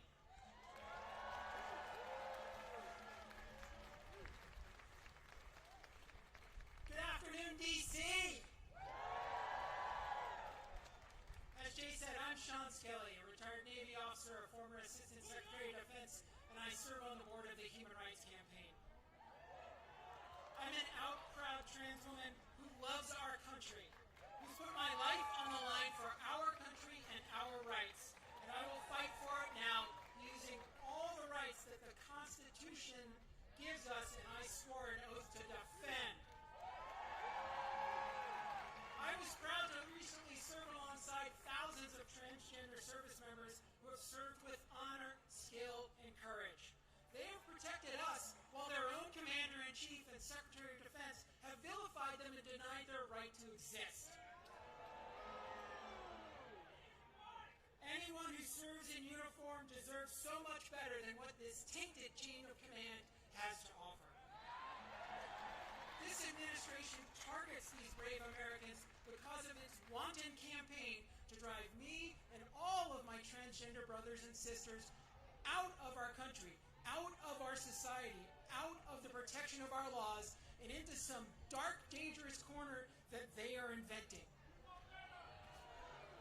This wannabe autocrat can't allow transgender Americans to serve honorably and successfully in our military, which is the highest regarded institution in America, when they have chosen all transgender Americans, already some of the most at-risk and vulnerable people in this country, to be their autocratic other. The people to be feared, scorned, and blamed because of their shameless lies, hateful lies that they tell about the danger that trans people supposedly bring to our society, and somehow upset the utopia that the dear leader promised us is around every corner. The American people respect those who put on their uniform, who protect them, and serve at the risk of their lives for people we don't even know. We're here today because generations of Americans have bet their lives and their families' future on the promise of a more perfect union. The oath I took 10 times over 35 years of service in uniform and as a civilian means to every person who ever took it in good faith, and I'm going to quote the former chairman of the Joint Chiefs of Staff, Mark Milley, "We don't take an oath to a king or a queen or to a tyrant or dictator. We don't take an oath to a wannabe dictator. We don't take an oath to an individual. We take an oath to the Constitution, and we take an oath to the idea that is America, and we're willing to die to protect it." To put it simply, no kings. We demand justice for our transgender service members. We demand justice and civil rights for every transgender American. We demand justice and democracy for every single American. No kings.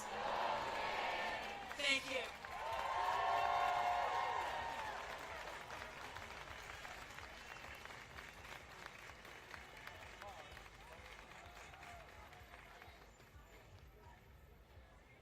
And now, please welcome to the stage, Nene Taylor, Executive Director of Harriet's Wildest Dream, and Kaya Chatterjee, Executive Director of Free DC.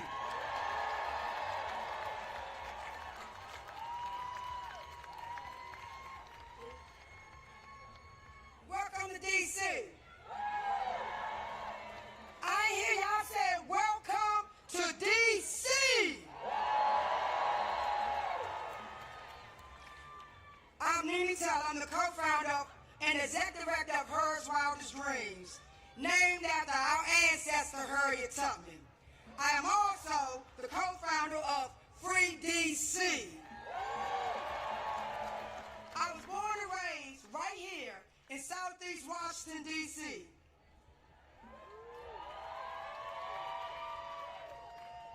As many of you know, we are in a state of grief for the loss of our freedom fighter, Assata Shakur.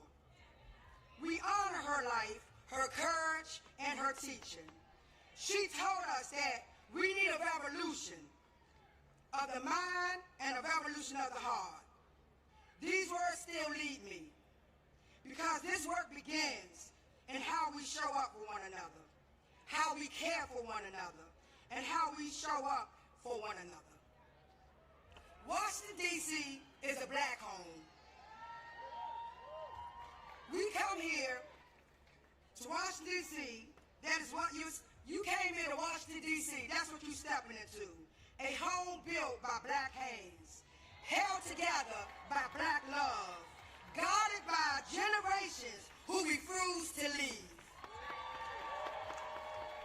The people of D.C. have been teaching, protecting, and fighting for this city long before most of you start paying attention. We have been living and breathing the consequences of racist policies, displacement, and over-policing since post-Civil War. We have been demanding and calling for D.C. to become a state. We need D.C. statehood now. D.C. statehood now. D.C. statehood now. On Monday, our freedom watchers were up at the D.C. courts until the cell block closed 2 o'clock in the morning. They were watching hearing after hearing after hearing of our neighbors being kidnapped over the weekend. We also have 300,000 black women who have been fired in the last few months. Most of those are federal workers right here in the district. And we just listened to lawyers argue at the Supreme Court that fixing the system to make it fair for black people somehow harms white people. This is what we're up against. This is what we are up against. Black people freedom is being threatened by a failing democracy and have been punched by white fragile supremacy. Here in D.C., we have been organizing, protecting, and building long before cameras arrived. If you want to help, listen to those who have been doing this work before Trump became in office, before all of this came to play. Listen to the ones that's been on the ground ever since 400 years ago. I see all of you right here, and y'all see me. All of the applauses, and yet, when you all call to meet, when I call you to meet impacted black people, where will you be? Ask yourself, where will you be? Will our movements need funding? Where will you be? When you are invited to teach, to share your skills, to support, strategize, and to defend black people in public, where will you be? Solidarity is measured by what you do when you are called forward. Community is responsibility, structure, and work. It's both a noun and a verb. It's the people and it's the people in motion. It is how we build safety for each other. It's how we keep us safe. Who keep us safe? Who keep us safe? Black people have been carrying the moral weight of this world for generations. We have stood in the gap for every fight against oppression, from Palestine to right here in D.C., because we believe everyone deserves to be free. We are not free until all of us are free. And I'm going to leave you. Assata Shakur taught me once again, weapons of mass destruction and weapons of mass love. She said it's not enough to change the system, we must change ourselves. That kind of change requires that we hold the line for one another. Protest black people in public and in private. I see you. I see your faces, just like you see mine. Will you tomorrow? When I see you tomorrow, when I see you next month, when more of our rights are being stripped, and more of our black bodies are put in cages. Don't watch from the shadows. I charge you. I charge you to be on the front lines. I charge you to fight. And we will not end with because the day won't end with this stage when the stage come down and the cameras leave and you return home. The fight for our collective liberation is not contained to this presidio of the media attention today. So again, ask yourself, where will you be? My charge is you don't comply. I want you to say no to the kings. We call them oppressors. And I want you to help us to free the land, to free the people, and free us all, and free DC. Free DC! Free DC! Free DC! Free DC!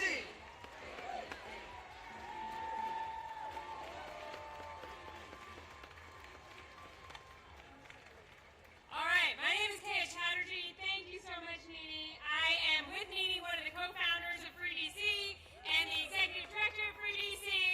And we are the movement to protect DC home rule and win lasting dignity for the 700,000 people of DC. Let me hear you, DC. Who out here is here today for a free DC?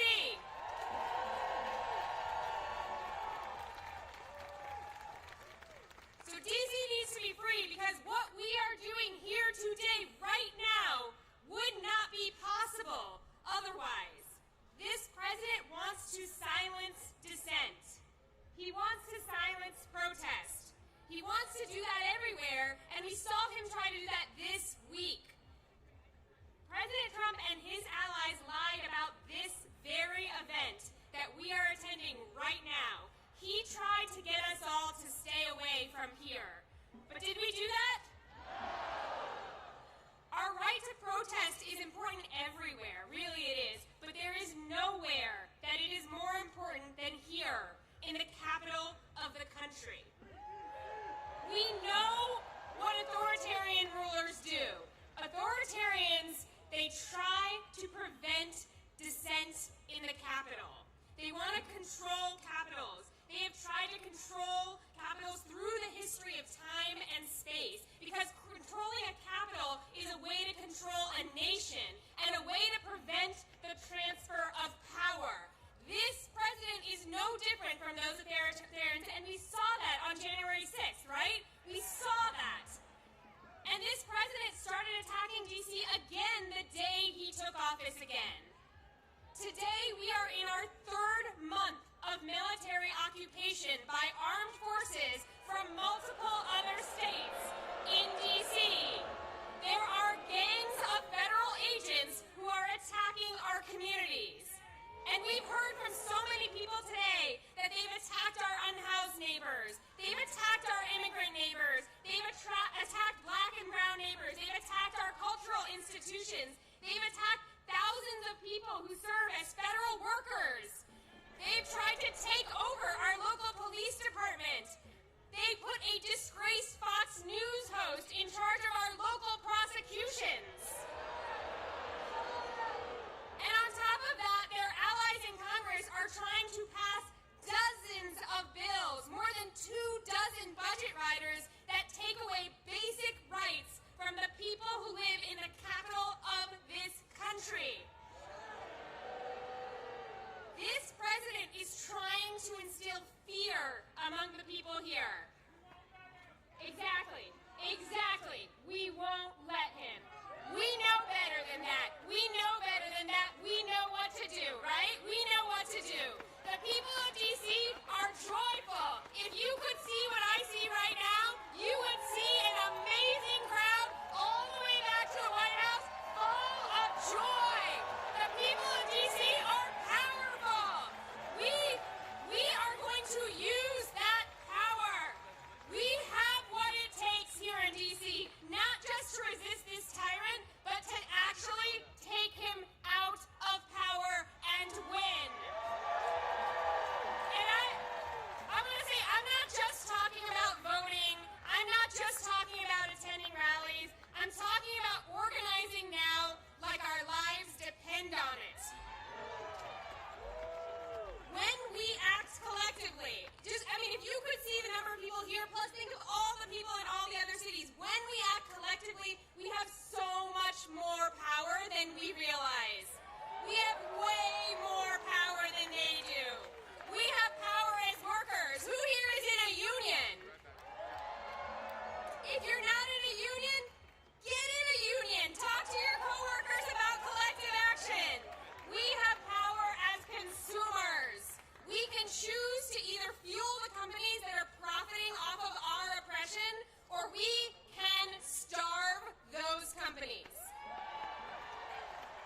We're building unity, we're building power, and we are going to demand full power over our local money, our DC National Guard, our local laws, and ultimately, yes, we will be admitted as the 51st state of the United States of America. It is not going to be Canada, it's not going to be Greenland, it's going to be DC. And our entire national democracy will always be at risk until that happens, until we actually protect the capital of this country. And that means that everyone across this country needs a free DC. From Ward 1 to Ward 8, from Los Angeles to Chicago, from Memphis to Portland, we are more united now than we have ever been. We are united against deploying the military against our people. We are united against attacks on our democracy, and we are united against this agenda of cruelty that we are seeing unfold before our eyes. Together, we, the people here today, and all our friends we organize, we're going to bring it to an end. Free DC! Free DC! Free DC! Free DC! Free DC! Free DC!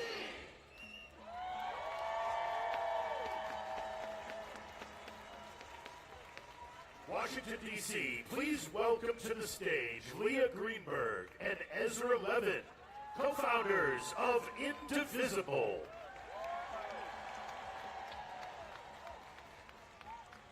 Hi, everyone. It's great to be here with you today. I'm Leah. Hey, I'm Leah's husband. And we are the co-founders of Indivisible. We support a movement of thousands of local indivisible groups organizing in every state of the country. These are regular people who understand that saving our democracy is too important to be left to the politicians, and it's going to take all of us. Now, I've got a question for you. How many kings do we have in America? That's right. We're in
Leah Greenberg, everybody. My God. Look, Leah is my spouse. She's my partner. She's the co-executive director of Indivisible. She's the real strategic brains behind Indivisible. We are indebted to her for her strategic vision. I'm biased, but I think we all agree. Look, I'm just here to tell a story. And I think it's important for us to tell the story of these First Amendment rights that Leah is talking about.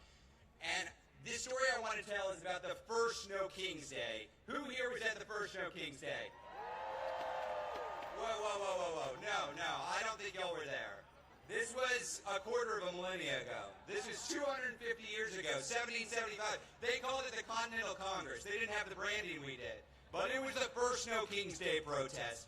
What they did, they brought themselves together in opposition to this would-be monarchical ruler who was steamrolling the American public. He was occupying and invading American cities. He was terrorizing American communities. He was picking out his favorites and persecuting his political enemies. He didn't believe in democracy at all. Can you imagine?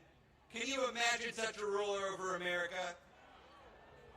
It was bleak. It was bleak. So what did our fellow Americans do? They put together a No Kings rally to give us a constitution. That's what they did. That's our history. Whose history? Whose history? Whose history? Look, this is a big experiment in self-government. A government of, by, and for the people. Nobody here is under the illusion that this was a perfect union. That's not what we created. This was a compromise of rich men, of white men, of slave-holding men. But this imperfect union that they put together, it also gave us some fundamental rights to make it more perfect. Who has been using those rights? The abolitionists, the suffragists, the heroes of the civil rights movement, the leaders at Stonewall, the leaders in the Dreamer movement, and all of us here. All of us here. Whose rights? Our rights. Whose rights? Ben Franklin, that lovely Benny, what did he say? Benny told us all, when asked what they had created, he said, a republic if you can keep it. Who's going to keep this? Who's keeping this republic? That's right. We love this country enough to demand more of it. You know who doesn't want us to make any demands? This regime. The tech fascists, the billionaire backers, they want us lazy and pliant and docile. They want us alone and afraid and powerless. Are we powerless? Are we alone? Damn right we're not. As I stand here today, Elon Musk, remember that guy? He's out of the White House. Jimmy Kimmel, back on air. And for the last week, this regime has been quaking in its jackboots at the thought of 200,000 people in D.C. outside the Capitol where Mike Johnson isn't working and hasn't been for the last month. You know what it turns out? It turns out that we're braver than the billionaires. Who's braver than the billionaires? Who's braver than the billionaires? This is my favorite part, folks. I get to name some names. Jeff Bezos, who took a respected pro-democracy institution that had the slogan of democracy dies in the darkness, and he turned the slogan into corruption, capitulation, cowardice, shame. Mark Benioff, y'all see this guy in the news, the head of Salesforce, who's welcoming troops into San Francisco? This guy who is begging to give artificial intelligence to ICE to triple their size? Shame. Daniel Ek, y'all don't know who Daniel Ek is, do you? The CEO of Spotify, which right now is robbing from musicians and running ads to recruit for a secret police force that terrorizes our communities. Mark Zuckerberg, end of story. Need I say more? But we're not just booing, y'all. We're not just booing, we're organizing. This is a movement of everyone in this country who is taking a side. We are taking a side. It is a time to choose that side. Are you on the side of the MAGA forces, of the Nazis, of the billionaires? Hell no. So I ask businesses, universities, churches, which side are you on? We're on the people's side. Which side? Look, nobody on this stage has told you there's no need to have fear. We see what this regime is doing. We see them rallying their sabers. We see them sending troops into communities. We see them zip-tying children and dragging them out of apartments. We see this. This This movement, the 200,000 of us here, this movement is not a fearless movement, it's better than that, it's a brave movement. The other side wants to suppress dissent, chill free speech, and come after their opponents. We're not here because we're fearless, we're here because we're better than fear. We're braver than billionaires, and we're bigger than ever before. We're going to win this, y'all, because we believe, as all Americans believe, we don't do kings here. How many kings? How many kings? Now, we had a little bit of extra time in the program, and a guy in Vermont with some ideas about this wanted to come up. So let's have him out.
Washington, D.C., are you ready?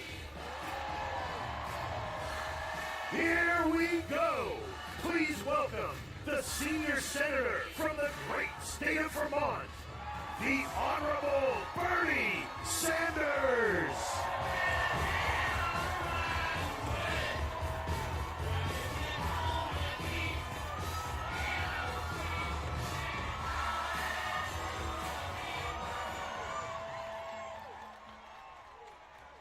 Thank you, Washington. Thank you, indivisible. Thank you to the millions of Americans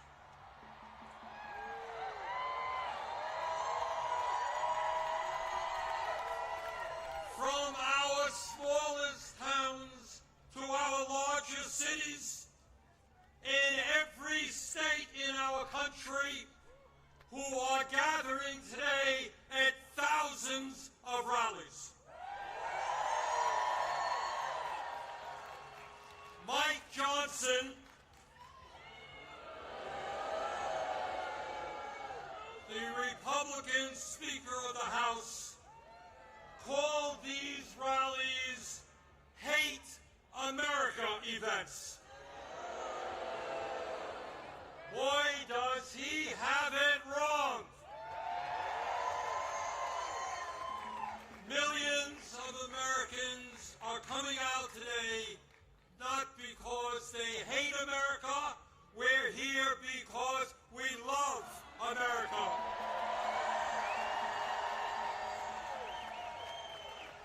We're here because we're going to do everything we can to honor the sacrifices of millions of men and women who, over the last 250 years,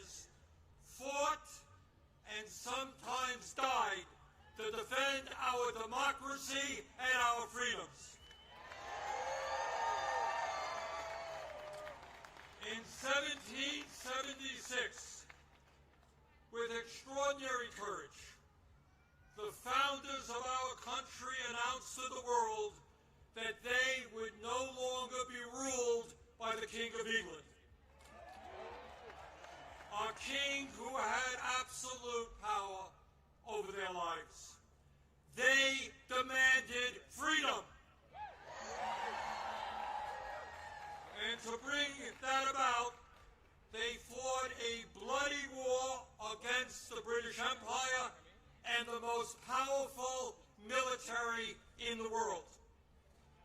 Tens of thousands of Americans died in that 8-year war, but our forefathers fought on and they won.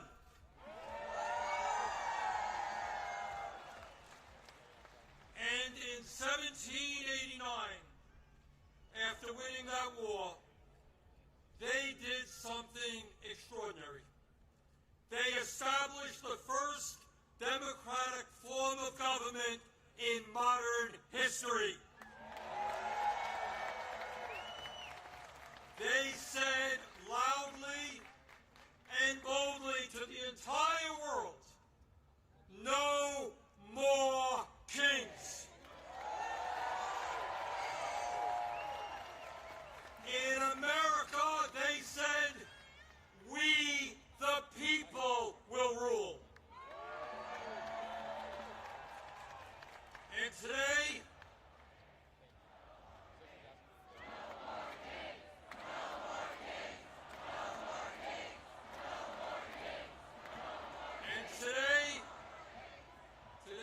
in the year 2025, in this dangerous moment in American history, our message is exactly the same.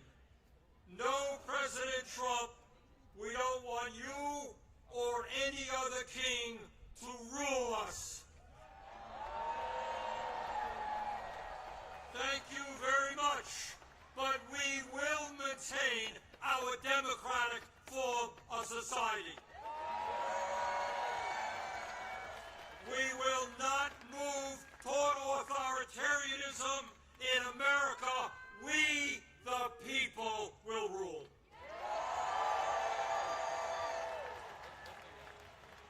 When he was sworn in as the nation's first president, George Washington called this attempt at self-government, quote, an experiment entrusted to the hands of the American people, end quote.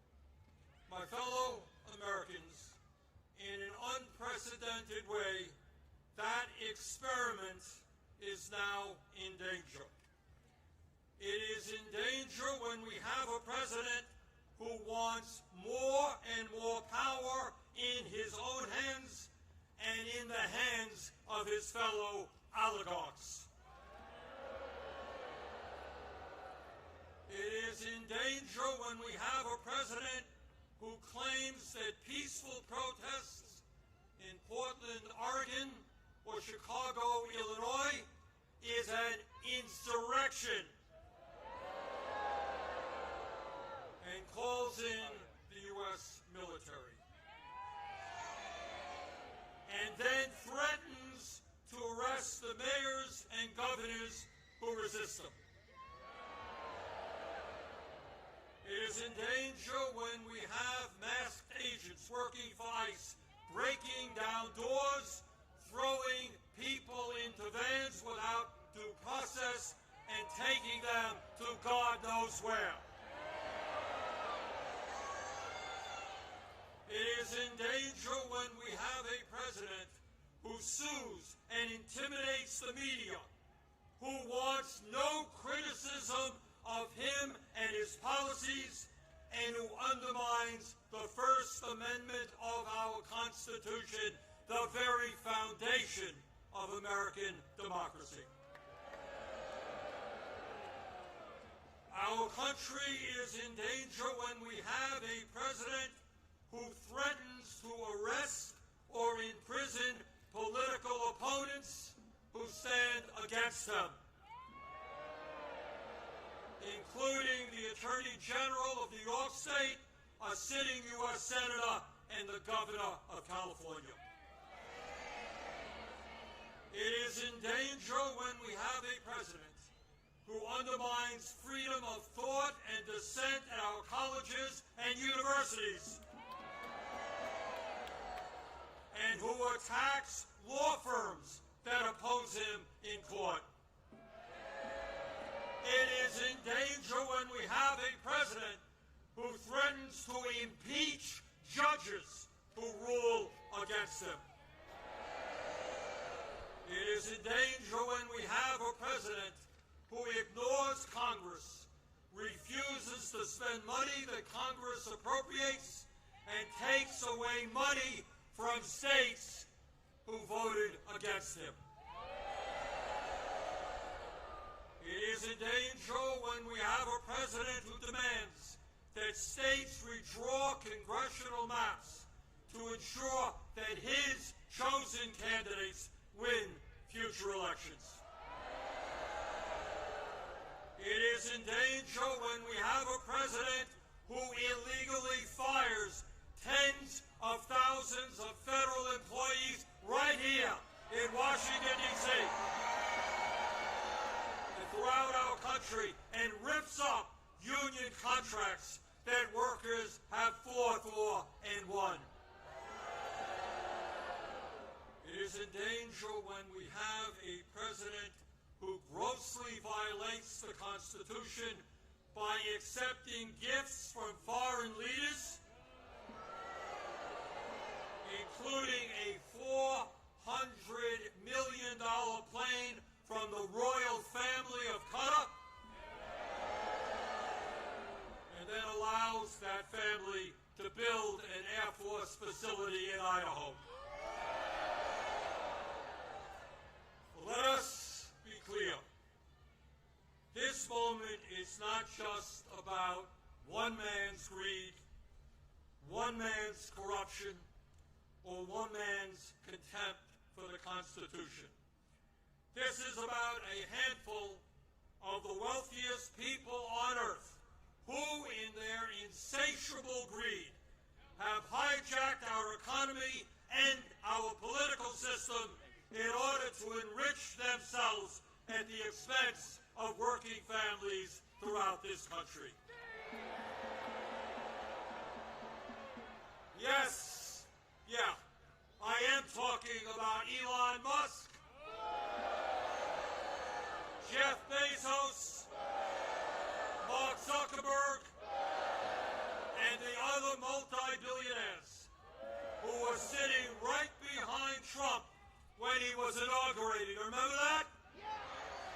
The very same billionaires who funded his campaign, who have bestowed gifts upon him, and who have seen huge increases in their wealth and power since Trump took office.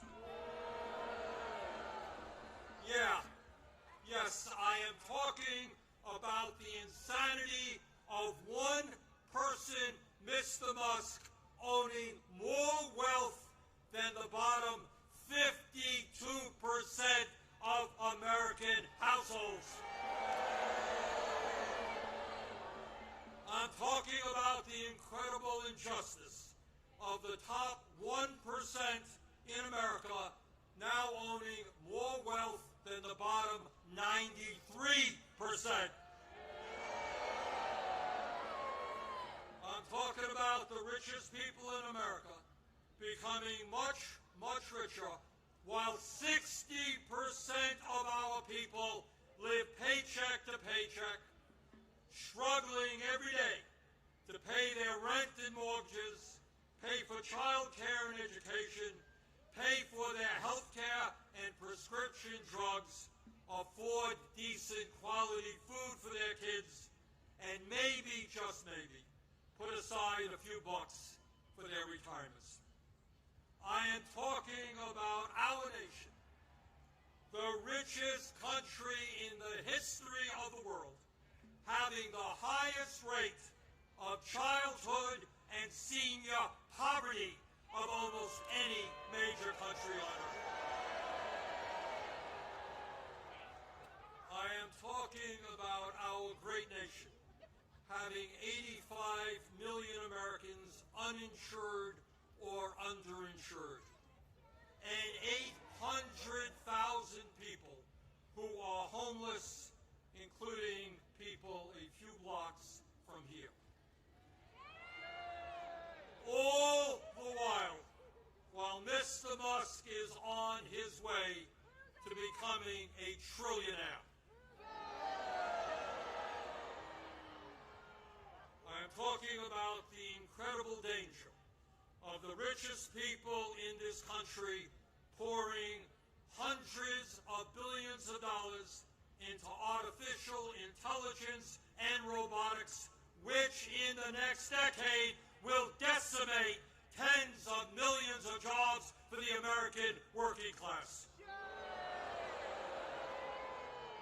I'm talking about a billionaire class who believe that they have the divine right to rule, and who not only want massive tax breaks for themselves, but who reject any form of accountability or checks on their power.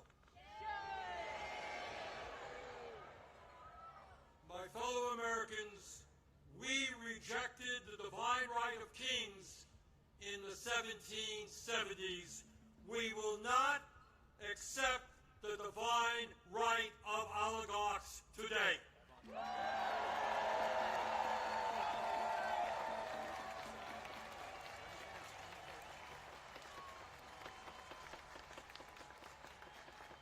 And now let's take a brief look at where we are today. Where we are today on the 18th day of a government shutdown, which is depriving millions of federal employees of the paychecks they desperately need and deserve.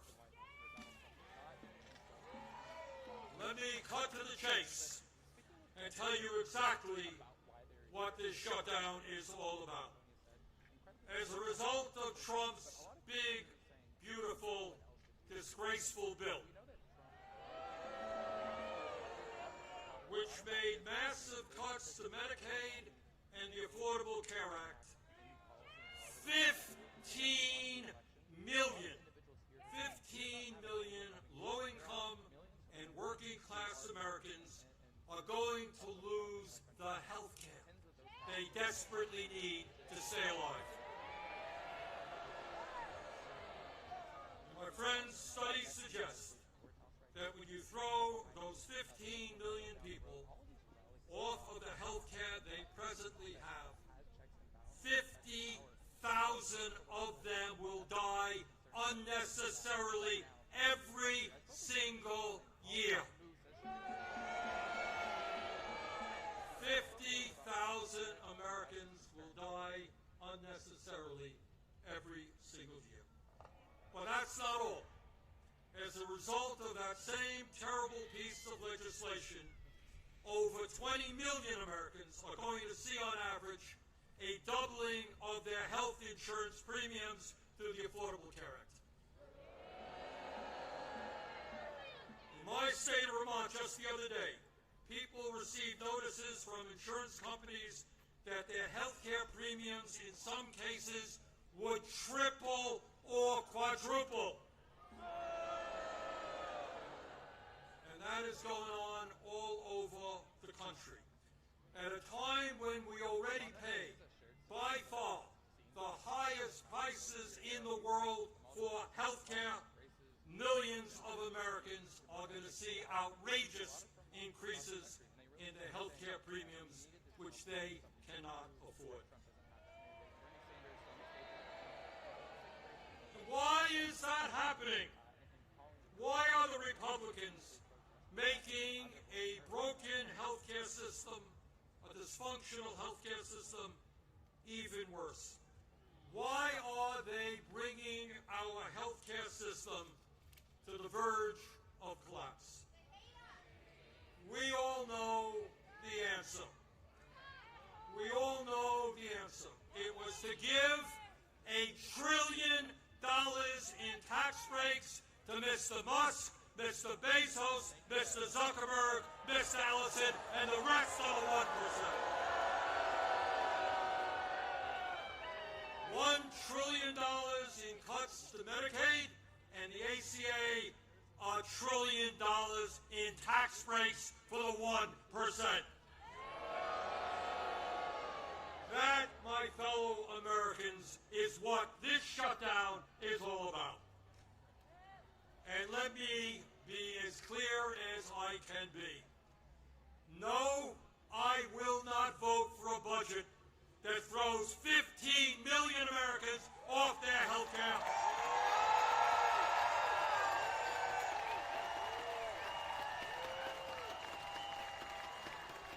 No, I will not vote for a budget that doubles premiums for 20 million Americans. No, I will not vote for a budget that forces nursing homes, rural hospitals, community health centers to lay off staff and close their doors throughout this country. All to give huge tax breaks to the billionaire class. So today, right now, I say to my Republican colleagues, come back from your month-long vacation.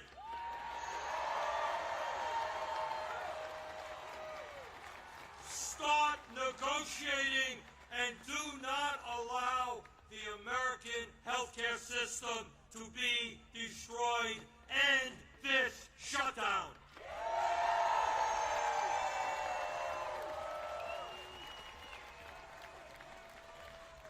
My fellow Americans, we are the greatest country in the history of the world.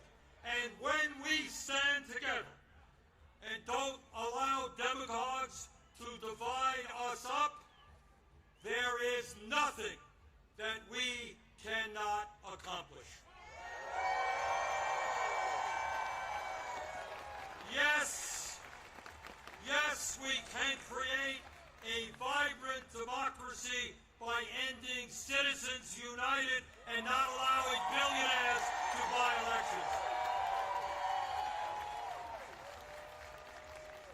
Yes, we can join the rest of the industrialized world and guarantee health care to every man, woman, and child as a human right. Yes, we can build millions of units of low-income and affordable housing and allow our younger generation to enjoy the American dream and own a home of their own.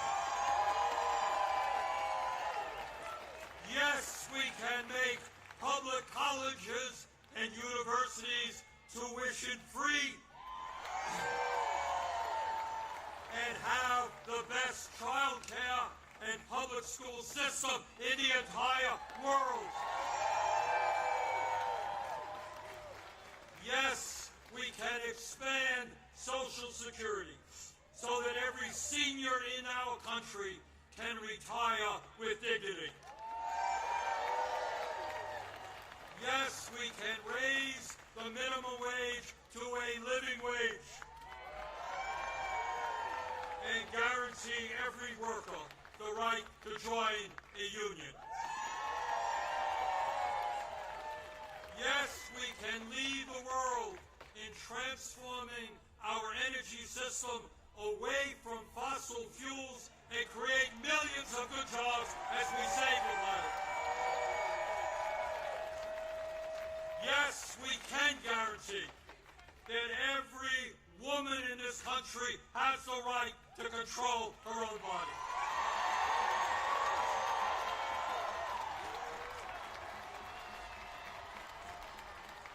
Yes, yes, we can have a foreign policy that guarantees that never again will American taxpayer dollars be used to starve children in Gaza or anyplace else.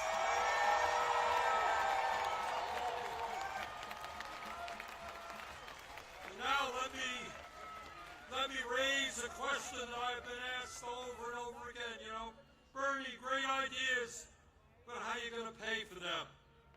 Great question. Thanks for asking. And here is the answer. At a time when the wealthiest people in America have never, ever had it so good. At a time when billionaires are paying an effective tax rate lower than a truck driver or a nurse. Yes, the top 1% and large profitable corporations will pay their fair share in taxes.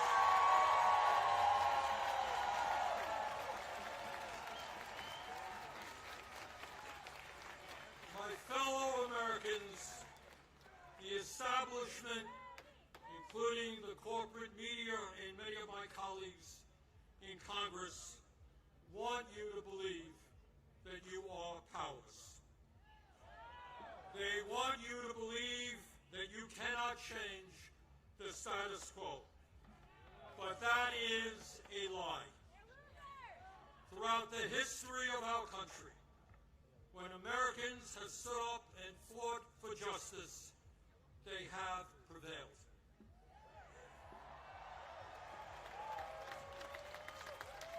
When the founders stood up to King George, they were told it was impossible, but they won. When abolitionists fought to end slavery, they were told it was impossible, but they won. When workers organized to form unions and stood up to their bosses, they were told it was impossible, but they won. When women demanded the right to vote, they were told it was impossible, but they won. When black Americans fought to end segregation, they were told it was impossible, but they won. When the LGBT community stood up for their rights, they were told it was impossible, but they won. Brothers and sisters, they did it then, we can and will do it now.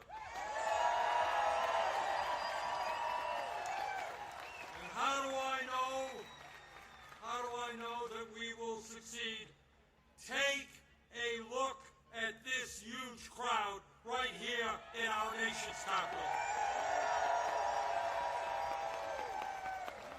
But it is not just here, as I understand it today, October 18th, 2025, there are more people out on the streets in more communities all over our country than we have ever seen in American history.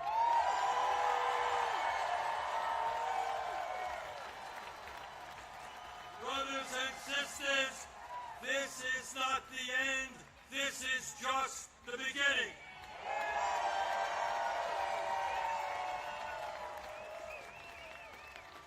Together, when we stand united, when we don't allow Trump or anybody else to divide us up by the color of our skin or where we were born or our sexual orientation, when we stand together, we will create the kind of nation that you and I know we can become. We can and will create a nation devoted to freedom, justice, and democracy. Thank you all very much.